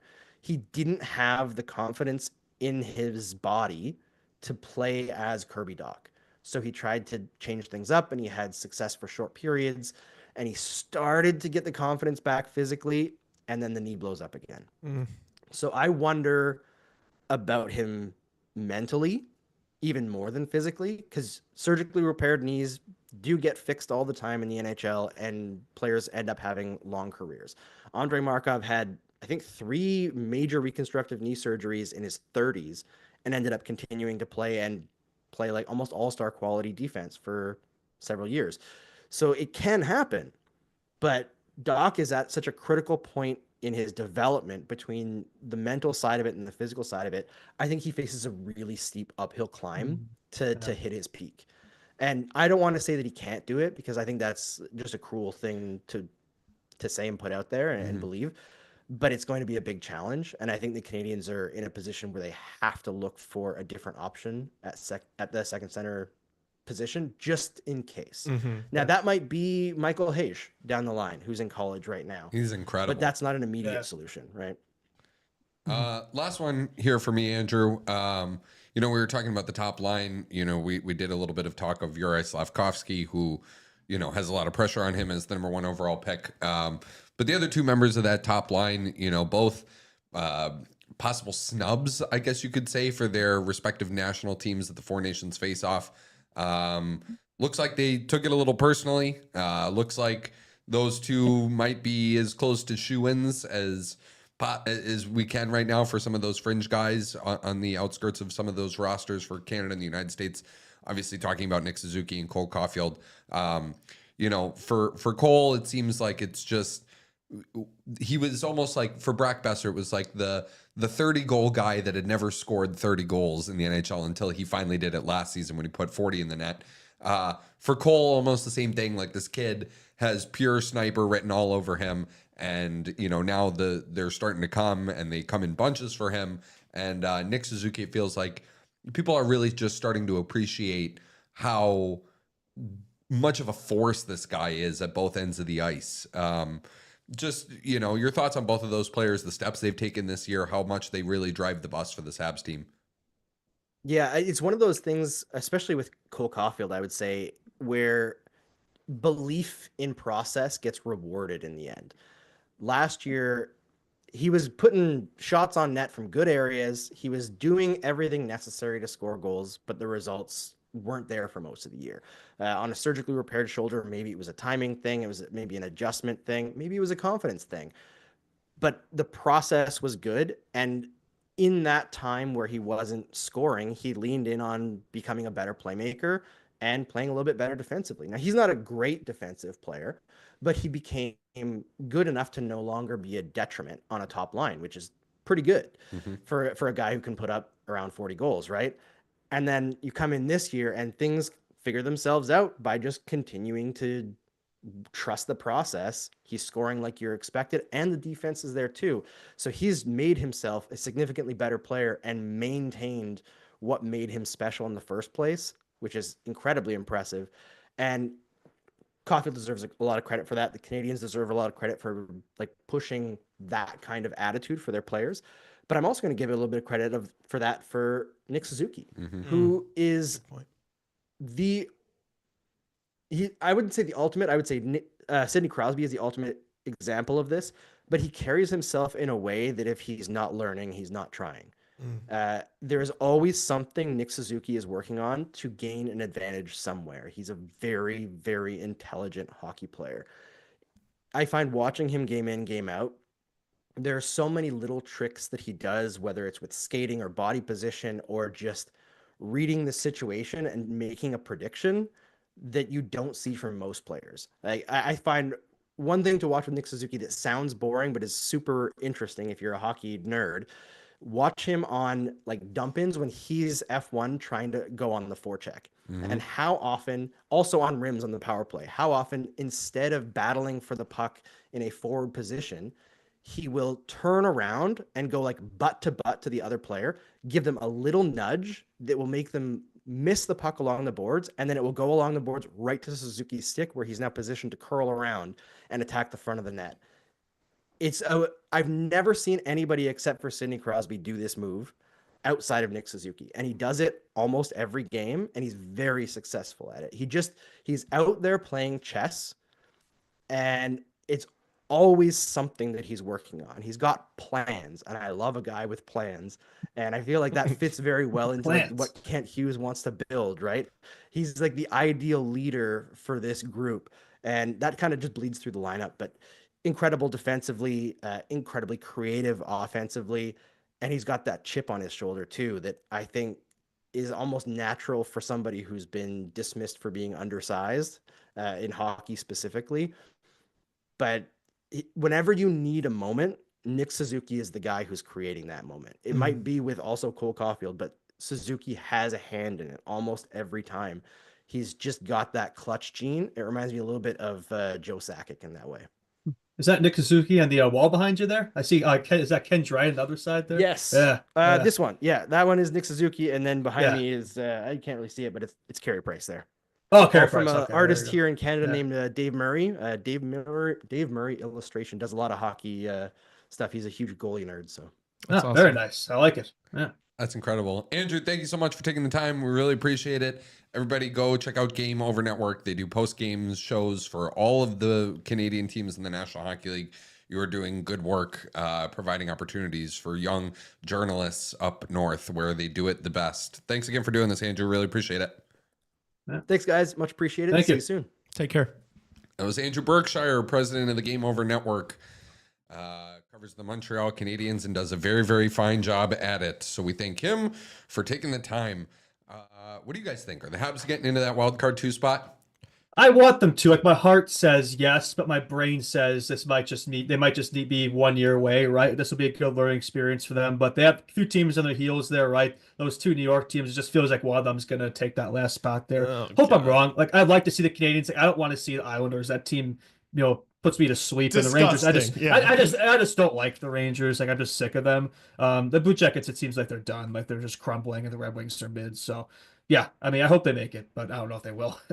Yeah, I just don't want it to be either of those New York teams. I think Montreal could definitely do it. I think it looks harder now for Columbus. But yeah, it kind of, as he mentioned, like as long as they just keep doing what they've been doing, Montreal should have it. They've got the upper hand right now with a point on both New York teams. So we'll see what it comes down to. Yeah. And Lane Hudson, Calder Trophy winner. Yeah. Yes, I want him to, but no, the NHL media is going to give it to Celebrini. They got to prop him up. So yeah. if they make the playoffs, yes. I just think the way he commands the puck so much, I almost like it has totally changed the complexion of that hockey club. Yeah, you know, they haven't had that in forever, probably since Markov. Yeah, it's like a big boost when you get like a power play quarterback like that. Can hurt teams in a lot of ways. Yeah, Definitely. much more dangerous than Mike Matheson. Yeah, exactly. Yeah, Yeah. I mean, he's unbelievable. That's a franchise changer right there. So, Yeah. and my He'll be and I winning think- Norris trophies. Yeah. Yeah. I can see it. All right, Woo! all right. Let's do it, fellas. It's time. All right. It's draft time. So Oh boy. we're gonna start doing these. Wednesdays are usually a show that sometimes they can have a bit of a lull to them. We understand. So we want to do everything we can to sort of spice it up regularly. We're bringing on, we've got, guests on guests. So, 2 guests on Monday, 2 guests today. We have another one lined up for Friday. Maybe get a second one squeezed in there too. And also next week, we got a bunch of guests lined up. So we're trying to do fun stuff. Remember, we are live streaming the game tonight too. Myself and Justin Lynch, who will join me for the second, possibly the third period as well, for that stream tonight against the Devils. We will also be giving our Frozen 4 predictions, even though these guys have not watched any college hockey this whole season, and I'm the only one that's been watching. But Minnesota. But no, it's okay. Lee is self-proclaimed to have watched the most college basketball this season, yet sits dead last in our CHR bracket challenge. So, and yours truly is leading the pack because I know how to pick teams based off Final vibes. Four. I thought we were doing Frozen 4. Well, we are going to do Frozen 4, but we were just talking about I was bringing up the brackets. Tassos was just bringing stuff up to brag on the show about I care about the things. college hockey that stuff. Yeah. Weird flex, but okay is what would have been said there if this show was taking place 5 years ago. Okay. So this draft is going to be NHL players this season. So based off of the seasons they are having right now, we are going to draft 12 forwards, 6 defensemen, and 2 goaltenders. And you know what? Should we throw a coach in there too? What? We're doing coaches? No. We didn't do coaches for the I think Hawks. it's so Let's just do dumb. players. Yeah. All right, It's all right. players. Nobody cares about that. No. Raven, can you text Tim Tebow a number between 1 and 100, please? Yes. All right. Let me know when you have done that, and then we will all send Raven our own numbers after the fact. Did you text him a number? Yeah, I'm taking it. You can send it to me right now. You guys are good. All right. Picked a good number. All right. Got to do the maths. Ooh. I swear, if I get the second pick again, I'm gonna destroy something.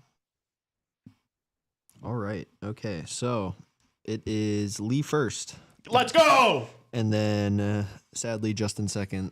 Are you You're kidding me? And Tassos is in third. Oh The my number was 67. I had Justin 98, Lee 70, and Tassos 11. Wait, what was the number? 68. Oh, 67. If I would have done go. 69 like I did last time, I would have won. Damn it. I did 98, Betsy. Oh well. All right. I will be keeping Cup chair track. again. I will be keeping track of everybody's picks. All right, Lee, you are on the clock with the Oh my first gosh. pick in the draft this year. Players who are having excellent seasons in the Yes, NHL this just year. so everyone knows, it's based on this season. Performances this season. Yes. Okay. Yeah. So, with my first overall pick, I'm going to be going with Nathan McKinnon. That's crazy. Yeah, I mean, that's pretty fair. Who else are you taking for the first pick this year? I mean, you could argue Draisaitl, but I think, for Tassos to be like, "Oh, that's crazy," it's like, get the fuck out of here, bro. I'm about to punch He's just you. screwing with you. Pissing He me likes off so he much. likes screwing with you. Yeah, we're in the cup chair again. Look, he's been the second best player in the NHL this season. No, I know that's technically what we're going for here, but look, people are also voting on his teams too, and he's the best player in hockey. So I'm gonna take McDavid too, just because. Good pick. Yeah, I mean, you can't go wrong with Good that. pick. Oh my god. He's gonna win the Conn Smythe to probably win the cup in the playoffs. He scored the Four Nations game winner. It still works. All right. If he didn't miss all his games, he'd probably be up there with, yeah. I am going to take Leon Draisaitl What a joke. and Cale Makar. Oh, well, I know what to do with my next pick then. All You right, took Justin. Cale Makar. I'll take the second best defenseman in hockey, Quinn Hughes, my first defenseman. Okay. Yep. Okay. Lee. You have two picks. I am going to take Nikita Kucherov, who is second in points, actually has a better points per game ratio than McKinnon, and I'm going to take Zach Werenski, the other top defenseman this year. Yeah, probably the third best defenseman. There you go. All right, that's me next. You could argue Back that. to Justin. Yeah. No. You could argue. You could argue he's been, Well, I win right here. I'm going to take a guy who's had honestly a really underrated season considering how terrible his team is. He's like 11th in the NHL in points right now somehow. Sidney Crosby. There we go. I got McDavid Crosby as my 1-2 center combo there. So good luck with that. All right. My two picks, I'm going Jack Eichel and Mitch Marner. All right. I will take no goaltenders have been taken yet. I will take a guy who you think will win the Vezina Trophy this year. We'll see if he shows up in the playoffs. But Connor Hellebuck. That's a good pick. Okay. Lee, back to you with two picks.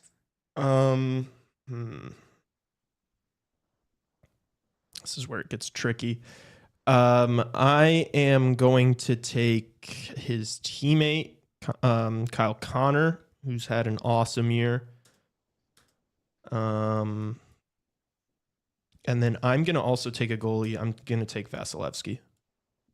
All right. I can't remember who Tassos said. Is future Blackhawk Mitch Marner, has he been taken yet? Yes, he has. He did take him. Okay. Well, he hasn't really had a great season.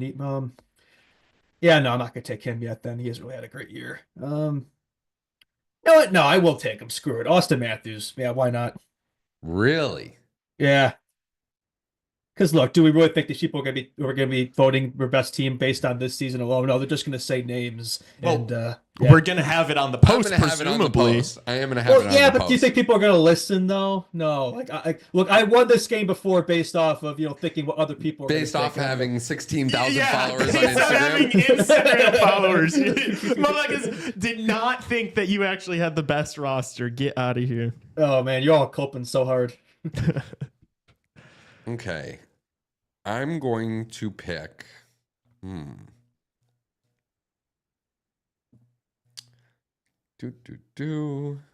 Thinking. Based off that, then, I'm going to go Sasha Barkov. Ooh. And Lane Hudson. Oh, nice. That's fair. All right, Justin, back to you. Has David Pastrnak been taken yet? He has not. He is available. Give me David Pastrnak, another guy who's kind of carried a shitty team. So there you go, David Pastrnak.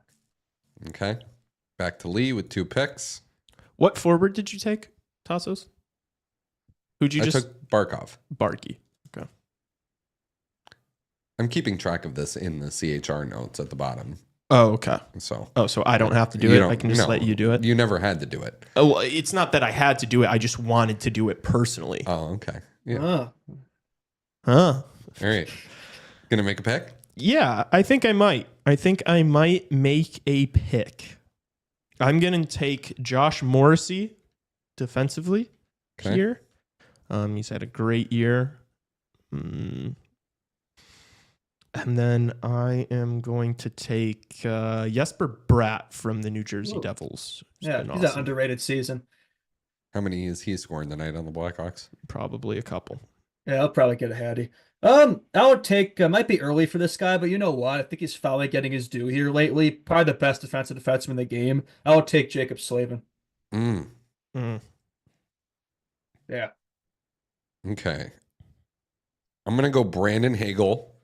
Ooh, good one. And I'm going to go Logan Thompson.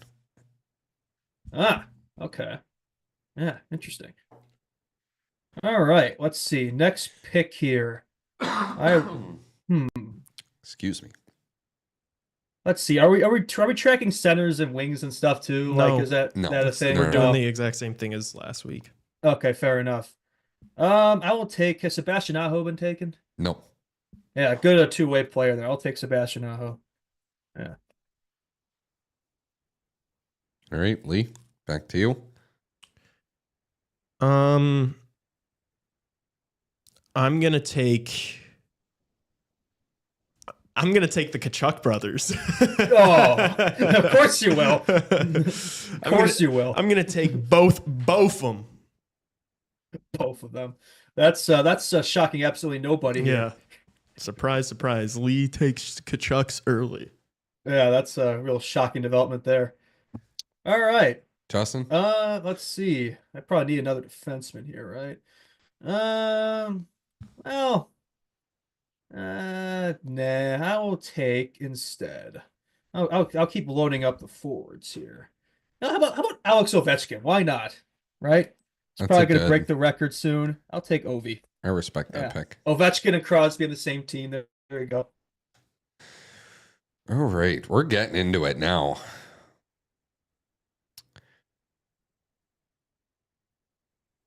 I'm going to take Rasmus Dahlin. Damn it! That's exactly who I was just gonna pick. Oh, that's a good one. How the hell did I? 55 points in 62 games. He's a +2 on the disastrous Buffalo Sabres right now. So That's shocking. I'm going to take Rasmus Dahlin with my first pick. And then I'm going to go...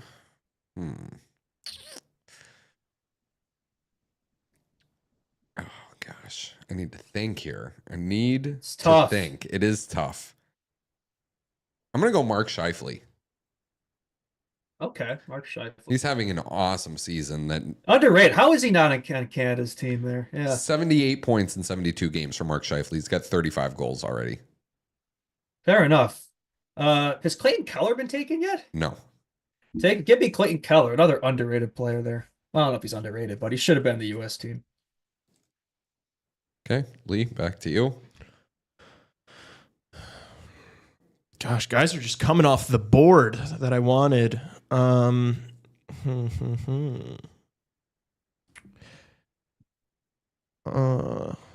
need to think.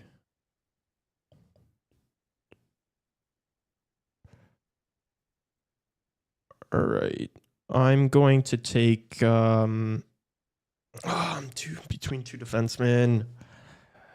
Well, you've got 2 picks. I'm going to take Shea Theodore from the Vegas Golden Knights defensively here. Banged up. Oh. A little banged up, but that's okay. He's had a great year. And then I'm going to take... This is tough. Yeah,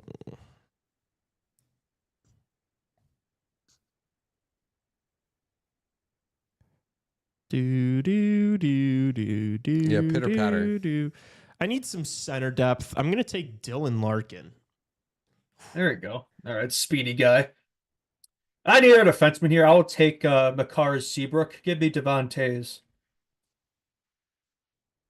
Okay. I'm going to take the 2 highest scoring players left on the board. I'm going to take William Nylander. And I'm going to take Marty Necas. Oh, Lee did not like that, did he? 15th and 16th in league scoring right now. Yeah. He's hurt right now. Is this Jack Hughes been taken? Nope. Now give me Jack Hughes. Yeah, there you go. Okay. He still had a good year. Well, he had a good year. The injured Jack Hughes is off He's the not board. first. He's not the first injured player that's been taken. Yeah. Okay. Is it my turn? It is. Okay. I think I'm gonna take another goalie here. I think I'm gonna take Logan Thompson. I already took him. Oh, you did? Off the board. Would Would have been a good pick, though. Has Darcy Kemper been taken? No. Okay, I'm gonna take Darcy Kemper. Interesting. I mean, he's second in goals against and he's third in save percentage. But yeah, super interesting for a snake draft that we're doing this year. I'm going to take another defenseman.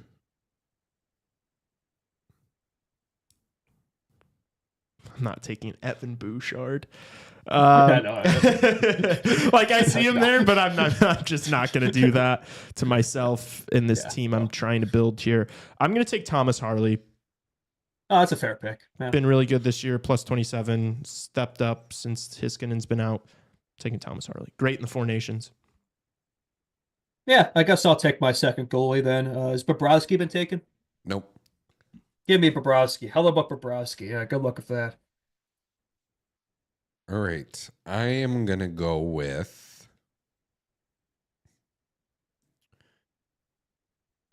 I'm going to go with Philip Gustafson, Minnesota Wild goaltender. He's been unreal for them this season, helping keep them in the hunt as they have dealt with a bunch of injuries. Yeah, keep explaining it. And then I'm going to go Jacob Chikrin, third in the NHL in defenseman goals this year. Just got a bag, 72 mil. How do you do? Jacob Chikrin is my pick. All right. Let's see here. All right, I will go with, let's see. I like this guy a lot. Big fan of his game. I don't think he's been taken yet. Lucas Raymond. Lucas Raymond has not been picked yet. There we go. Lucas Raymond. Everybody loves Raymond. Has anybody taken Sam Reinhart yet? No. Oh, perfect.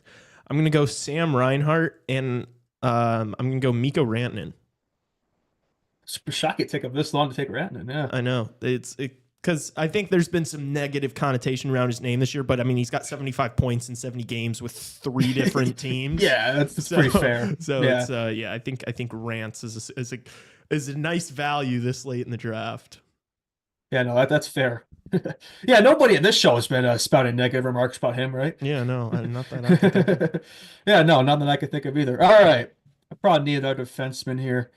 He's kind of had a tough year though, but I mean he's still damn good though. Give me Roman Yossi. Yeah. Interesting. Just announced he was out for the season. Oh, really? Oh, Yeah. well, too late. He says, All right. That's hilarious. I'm going to go with a defenseman that's better than Roman Yossi. I'm going to take Victor Hedman. I thought, oh yeah, why did I take idiot? Could have just taken Victor Hedman. I'm not taking Bouchard. I don't care for him at all. And then to round out, I'm going to round out my decor here. I'm going to round it out. You're gonna round it out. Yeah. My 6th defenseman. I'm going to take a guy who scored a big goal in the Four Nations face-off final. He's having a breakout season on a team that is hoping to make the playoffs for the first time. Oh, Jake Sanderson. Give me Jake Sanderson. Yeah, I've been eyeing him for a little bit. I thought about him too. Yeah. Oh well. All right, Justin. It's my turn. No, it's not. Oh. Get the hell out of here. All right, let's see. This is where it gets really tricky. This is what separates the men from the boys here. It's like trying to remember who's been taken, who hasn't been taken. All right. Yeah, I'll take. He's kind of washed, but like, again, names here. Give me Erik Karlsson. Erik Karlsson? That's not who I thought he was going to say. No way, with dude. With the guys that were left on the board is, I mean, hey. I need more defensemen here. And you go with Erik Karlsson? Hey, like 10 years ago, this would have been a great pick. I would have taken I know. I'm about to. All right, my turn. Yep. I'm going to take 2 defensemen and round it out. Nobody's taken Adam Fox yet, right? Nope. I'm going to take Adam Fox and Mackenzie Weegar.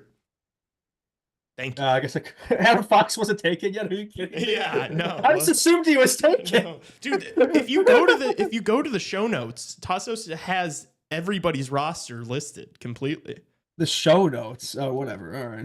On the Google Docs. Oh. Yeah. I didn't even Scroll to the think about bottom. Looking in there. Yeah. Oh. Yeah. So yeah. Well, missed opportunity there. It's okay. Yeah. It's all right. Yeah. All right. Yeah. Well, let's move this I mean, along. if we're All talking right. about guys that have, I mean, Adam Fox hasn't had a terrible season. I think people are giving him like way. No, it's just the more. Four Nations, and we shit on him on this show. So yeah, I mean, he's top 10 we're not the in only scoring. one. People have been giving him a hard time. Yeah. All right, Justin, All right. back to you. The Habs guy was just glazing. I'm a big fan of his game. Give me Gold Caulfield. Yeah, my offense will be carrying here. I'm just getting goal scorers and shit. All right, then give me his teammate and line mate, Nick Suzuki.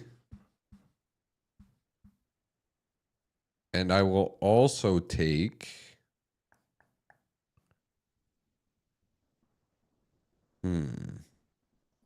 Give me Jake Gensel. That's a good one. I know. Ooh, I got a good one coming up here. All right, what do you got? I know who he's gonna take.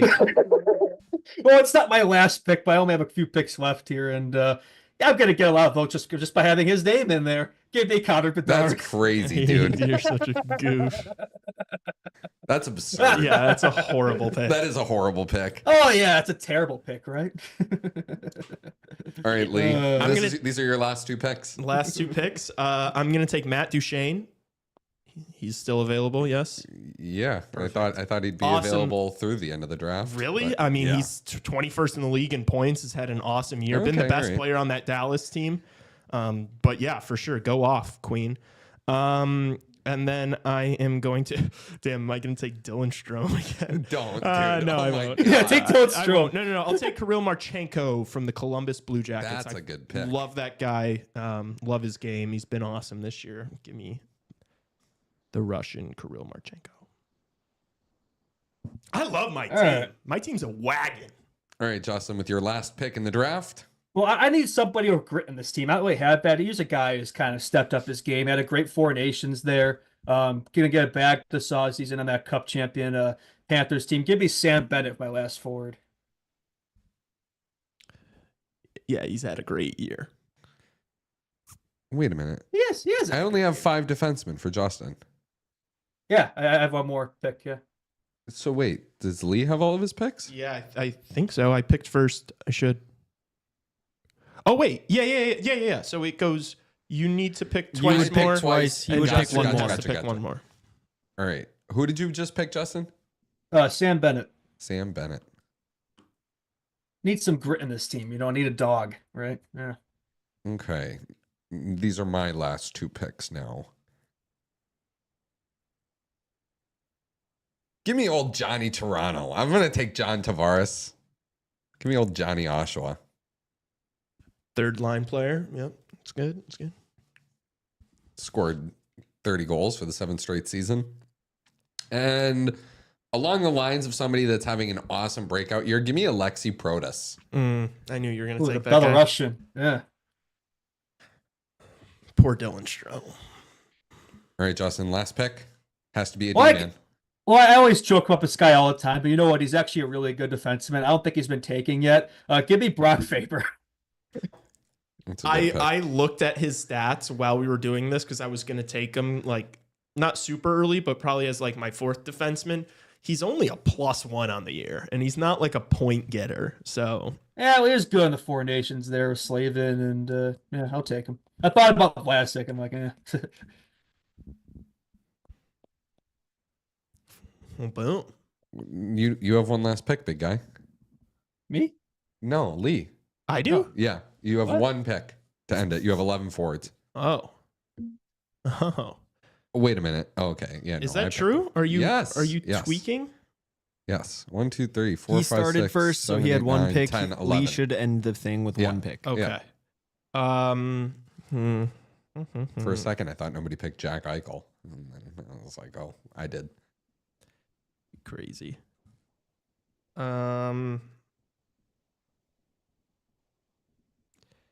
Has Timmy Stutzel been taken? No. Really? Yeah. Oh, yeah. Sure. Tim Stutzel. All right. And that is the draft. Should we go over everybody's teams? Let's go over our teams. Yeah. All right. My team, Leon Draisaitl, Jack Eichel, Mitch Marner, Barkov, Hagel, Scheifele, William Nylander, Marty Necas, Nick Suzuki, Jake Gensel, John Tavares, Alexi Protas. On defense, Cale Makar, Lane Hudson, Rasmus Dahlin, Jacob Chikrin, Victor Hedman, Jake Sanderson, and in net, Logan Thompson and Philip Gustafson. Justin, up front. I got my you got team, it? yeah. You got it? Yeah. I got Connor McDavid, Sidney Crosby, Austin Matthews, David Pastrnak, Sebastian Aho, Alex Ovechkin, Clayton Keller, Jack Hughes, Lucas Raymond, Cole Caulfield, Connor Bedard, Sam Bennett. Defense, Quinn Hughes, Jacob Slavin, Devon Tays, Roman Yossi, Eric Carlson, Brock Faber. And in net, I got Connor Hellebuck and Sergei Bobrovsky. My goaltending will make up for the defense. And Lee? My squad is Nate McKinnon, Nikita Kucherov, Kyle Connor, Jesper Bratt, Brady Tkachuk, Matthew Tkachuk, Dylan Larkin, Sam Reinhart, Mikko Rantanen, Matt Duchene, Kirill Marchenko, and Tim Stutzel. My defense is Zach Werenski, Josh Morrissey, Shea Theodore, Thomas Harley, Adam Fox, and Mackenzie Weegar.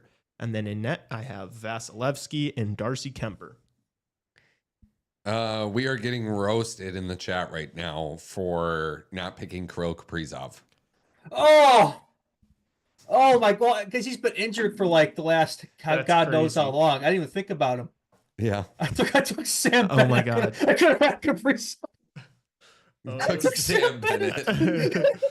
I'm calling you out for that in the comment section of that post.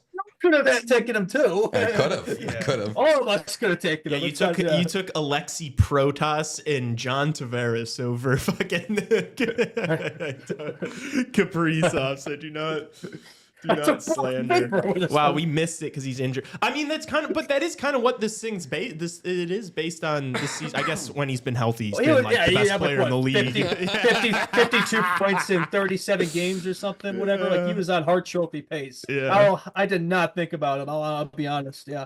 A lot of Tassos cooking in chat. I'm just saying. A bunch of Glazers over there. What can I say? All right. Well, OCU wins here. Okay, what else we got going on? Anything? I think that kind of covered it, right? Yeah. It was a good show. That was a good show. We did a lot. Talked to a couple guys. Like did a draft. people roast us for this stuff. We've just spent like how God knows how long. Like we do 2-hour shows breaking out all this stuff. Like it's easy for something like that to go over our heads for all you people watching. You're not doing all the stuff that we're doing over here. It's so much easier when you don't have the bright lights in your face and you got fucking Tassos making noises when you take more than 6 seconds to decide who you want to pick. Like you don't know how much pressure this is, man. Like we have a runtime to get to here. Like we don't have so much time to pick. Yeah, no. Yeah, they're like, actually, this guy has played 30 games but has 60 points, and it's like, all right, dude, I'm not fucking crunching numbers right now. Forgive me. Frozen 4. Oh yeah. Oh people, they're asking for it. Sparty! I am pulling for the Sparty this year. I do want to see them get the job done. They haven't won a national championship since 2007, I think. Raven, could we double check that? But 2007, I think, was the last time they've won it. The regionals kick off tomorrow and Friday. So there is college hockey, like 1 p.m. Central all the way through, the nighttime. There is hockey tomorrow and Friday. So tomorrow's semifinals, you got BU Ohio State. That's going to be a good game that kicks off the day. And then you have Michigan State, the Sparty, taking on the Big Red of Cornell at 5:30 Eastern, 4:30 Central. That is the Ohio region. And then other games tomorrow. You have I don't know. What are the other games tomorrow? Oh, Western Michigan at Minnesota State. That going down in the Fargo, North Dakota region, and then you also have Minnesota and UMass. That is the nightcap. That is the nighttime game, 7:30 Central. Should be a very good one too. The Gophers, kind of in a drought of their own. I think the last time they won one was like 2004 or something like that. Like it's been a while for such a program that has a lot. And then Friday's games, the Manchester, New Hampshire regional. The first game of the day is Boston College versus Bentley, who will be making their NCAA tournament debut. And then you have Providence versus Denver. That's probably the best game of the opening round. Like two teams that are really, really evenly matched. And then in the Allentown, Pennsylvania region on Friday, you have UConn versus Quinnipiac, and then Maine versus Penn State. That is also up there for the most evenly matched game. Penn State, one of the big surprises in college hockey this season. Nashville Predators pick Aiden Fink, lighting it up for them for the Nittany Lions. Okay, do you guys want to do like national championship or like national champion picks right now? Sparty? Yeah, sure. I'll be boring. I'll just say Sparty. Yeah, I will say Minnesota breaks that drought with Oliver Moore and Sam Renzel. That would be cool, man. That would honestly be really awesome. Cool. Yeah. My head and part of my heart says the Spartans, but my heart truly says the Maine Black Bears. Like that would be freaking awesome, dude. That is like a true blue blood, like I think of them, I think of like Paul Correa, that's like a program that could definitely use a little bit of life. They have Cale Makar's younger brother, Taylor Makar. He scored 2 goals in the Hockey East Championship game. Give me the Maine Black Bears. They're gonna lose early, and I'm gonna come on the show and dunk on Tassos. Well, sorry for me not picking the number one team in the country, dude. Hey, buddy. That's not what this was. You asked me to pick a national championship team. I picked the best team. God forbid. All right. Boston College would also be cool to see. You know, Ryan Leonard, Maine Black Bears, Ryan Leonard, Gabe Perreault, James Hagens. Obviously, that squad is going to be loaded. But it just always seems like they clench up when the moment gets a little bit too bright for them. So maybe David Carl in Denver will go out with one last championship before he joins the Hawks, right?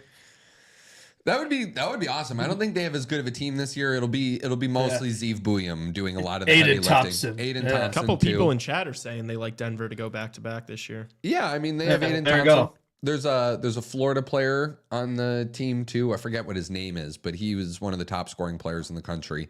So I like their chances. I just don't think they're as like much of a wagon as they have been with some of their previous title years. But that's college hockey. Starts tomorrow, dude. I'm actually kind of pumped for it. Maybe we live stream the national championship game. That would probably be something that we could do. Yeah. Unless we wanted to do like, you know, one of the afternoon games or something like that. But yeah. Frozen 4, that'd be fun. Yeah. Yeah, that would be fun. All right. That's it for us. Justin and I will be live streaming the game tonight. I guess I will be live streaming it. And it was a little weird doing it just by myself, but You don't I got have to do it. No, I know. I know want to do Tim it. Tebow's probably really hoping you don't do it. Yeah, he's probably over there like, please, no. Oh no. No, but we have to be live streaming these Hawks games. There's only, what is this, 11 left on the schedule? Yeah, 11 left. Yeah, it's crazy. Yeah, and like a month left. To have 3 games this week and not live stream any of them would be a misstep by the CHR organization. So. Yeah, and we'll be making a cameo there, so watch for that. Yeah. He's just gonna have to suck it up and be a company man. Is basically what we're saying. Yeah, basically is what I'm saying. You hear that, Tim? All right, that's it for this show. Thank you to Andrew Berkshire and Anthony Donati for joining us today. More guests on Friday, which is another Hawks game day, by the way. So join the live stream tonight. Join the post game later tonight after the game. It'll be me and Justin Lynch for both of those things. Subscribe to this YouTube channel. Follow us on Instagram at Chicago Hockey Radio. Hit the thumbs up button on this video and leave a 5-star rating and review on Spotify and Apple Podcasts. We will be back with the show Friday morning. See everybody then.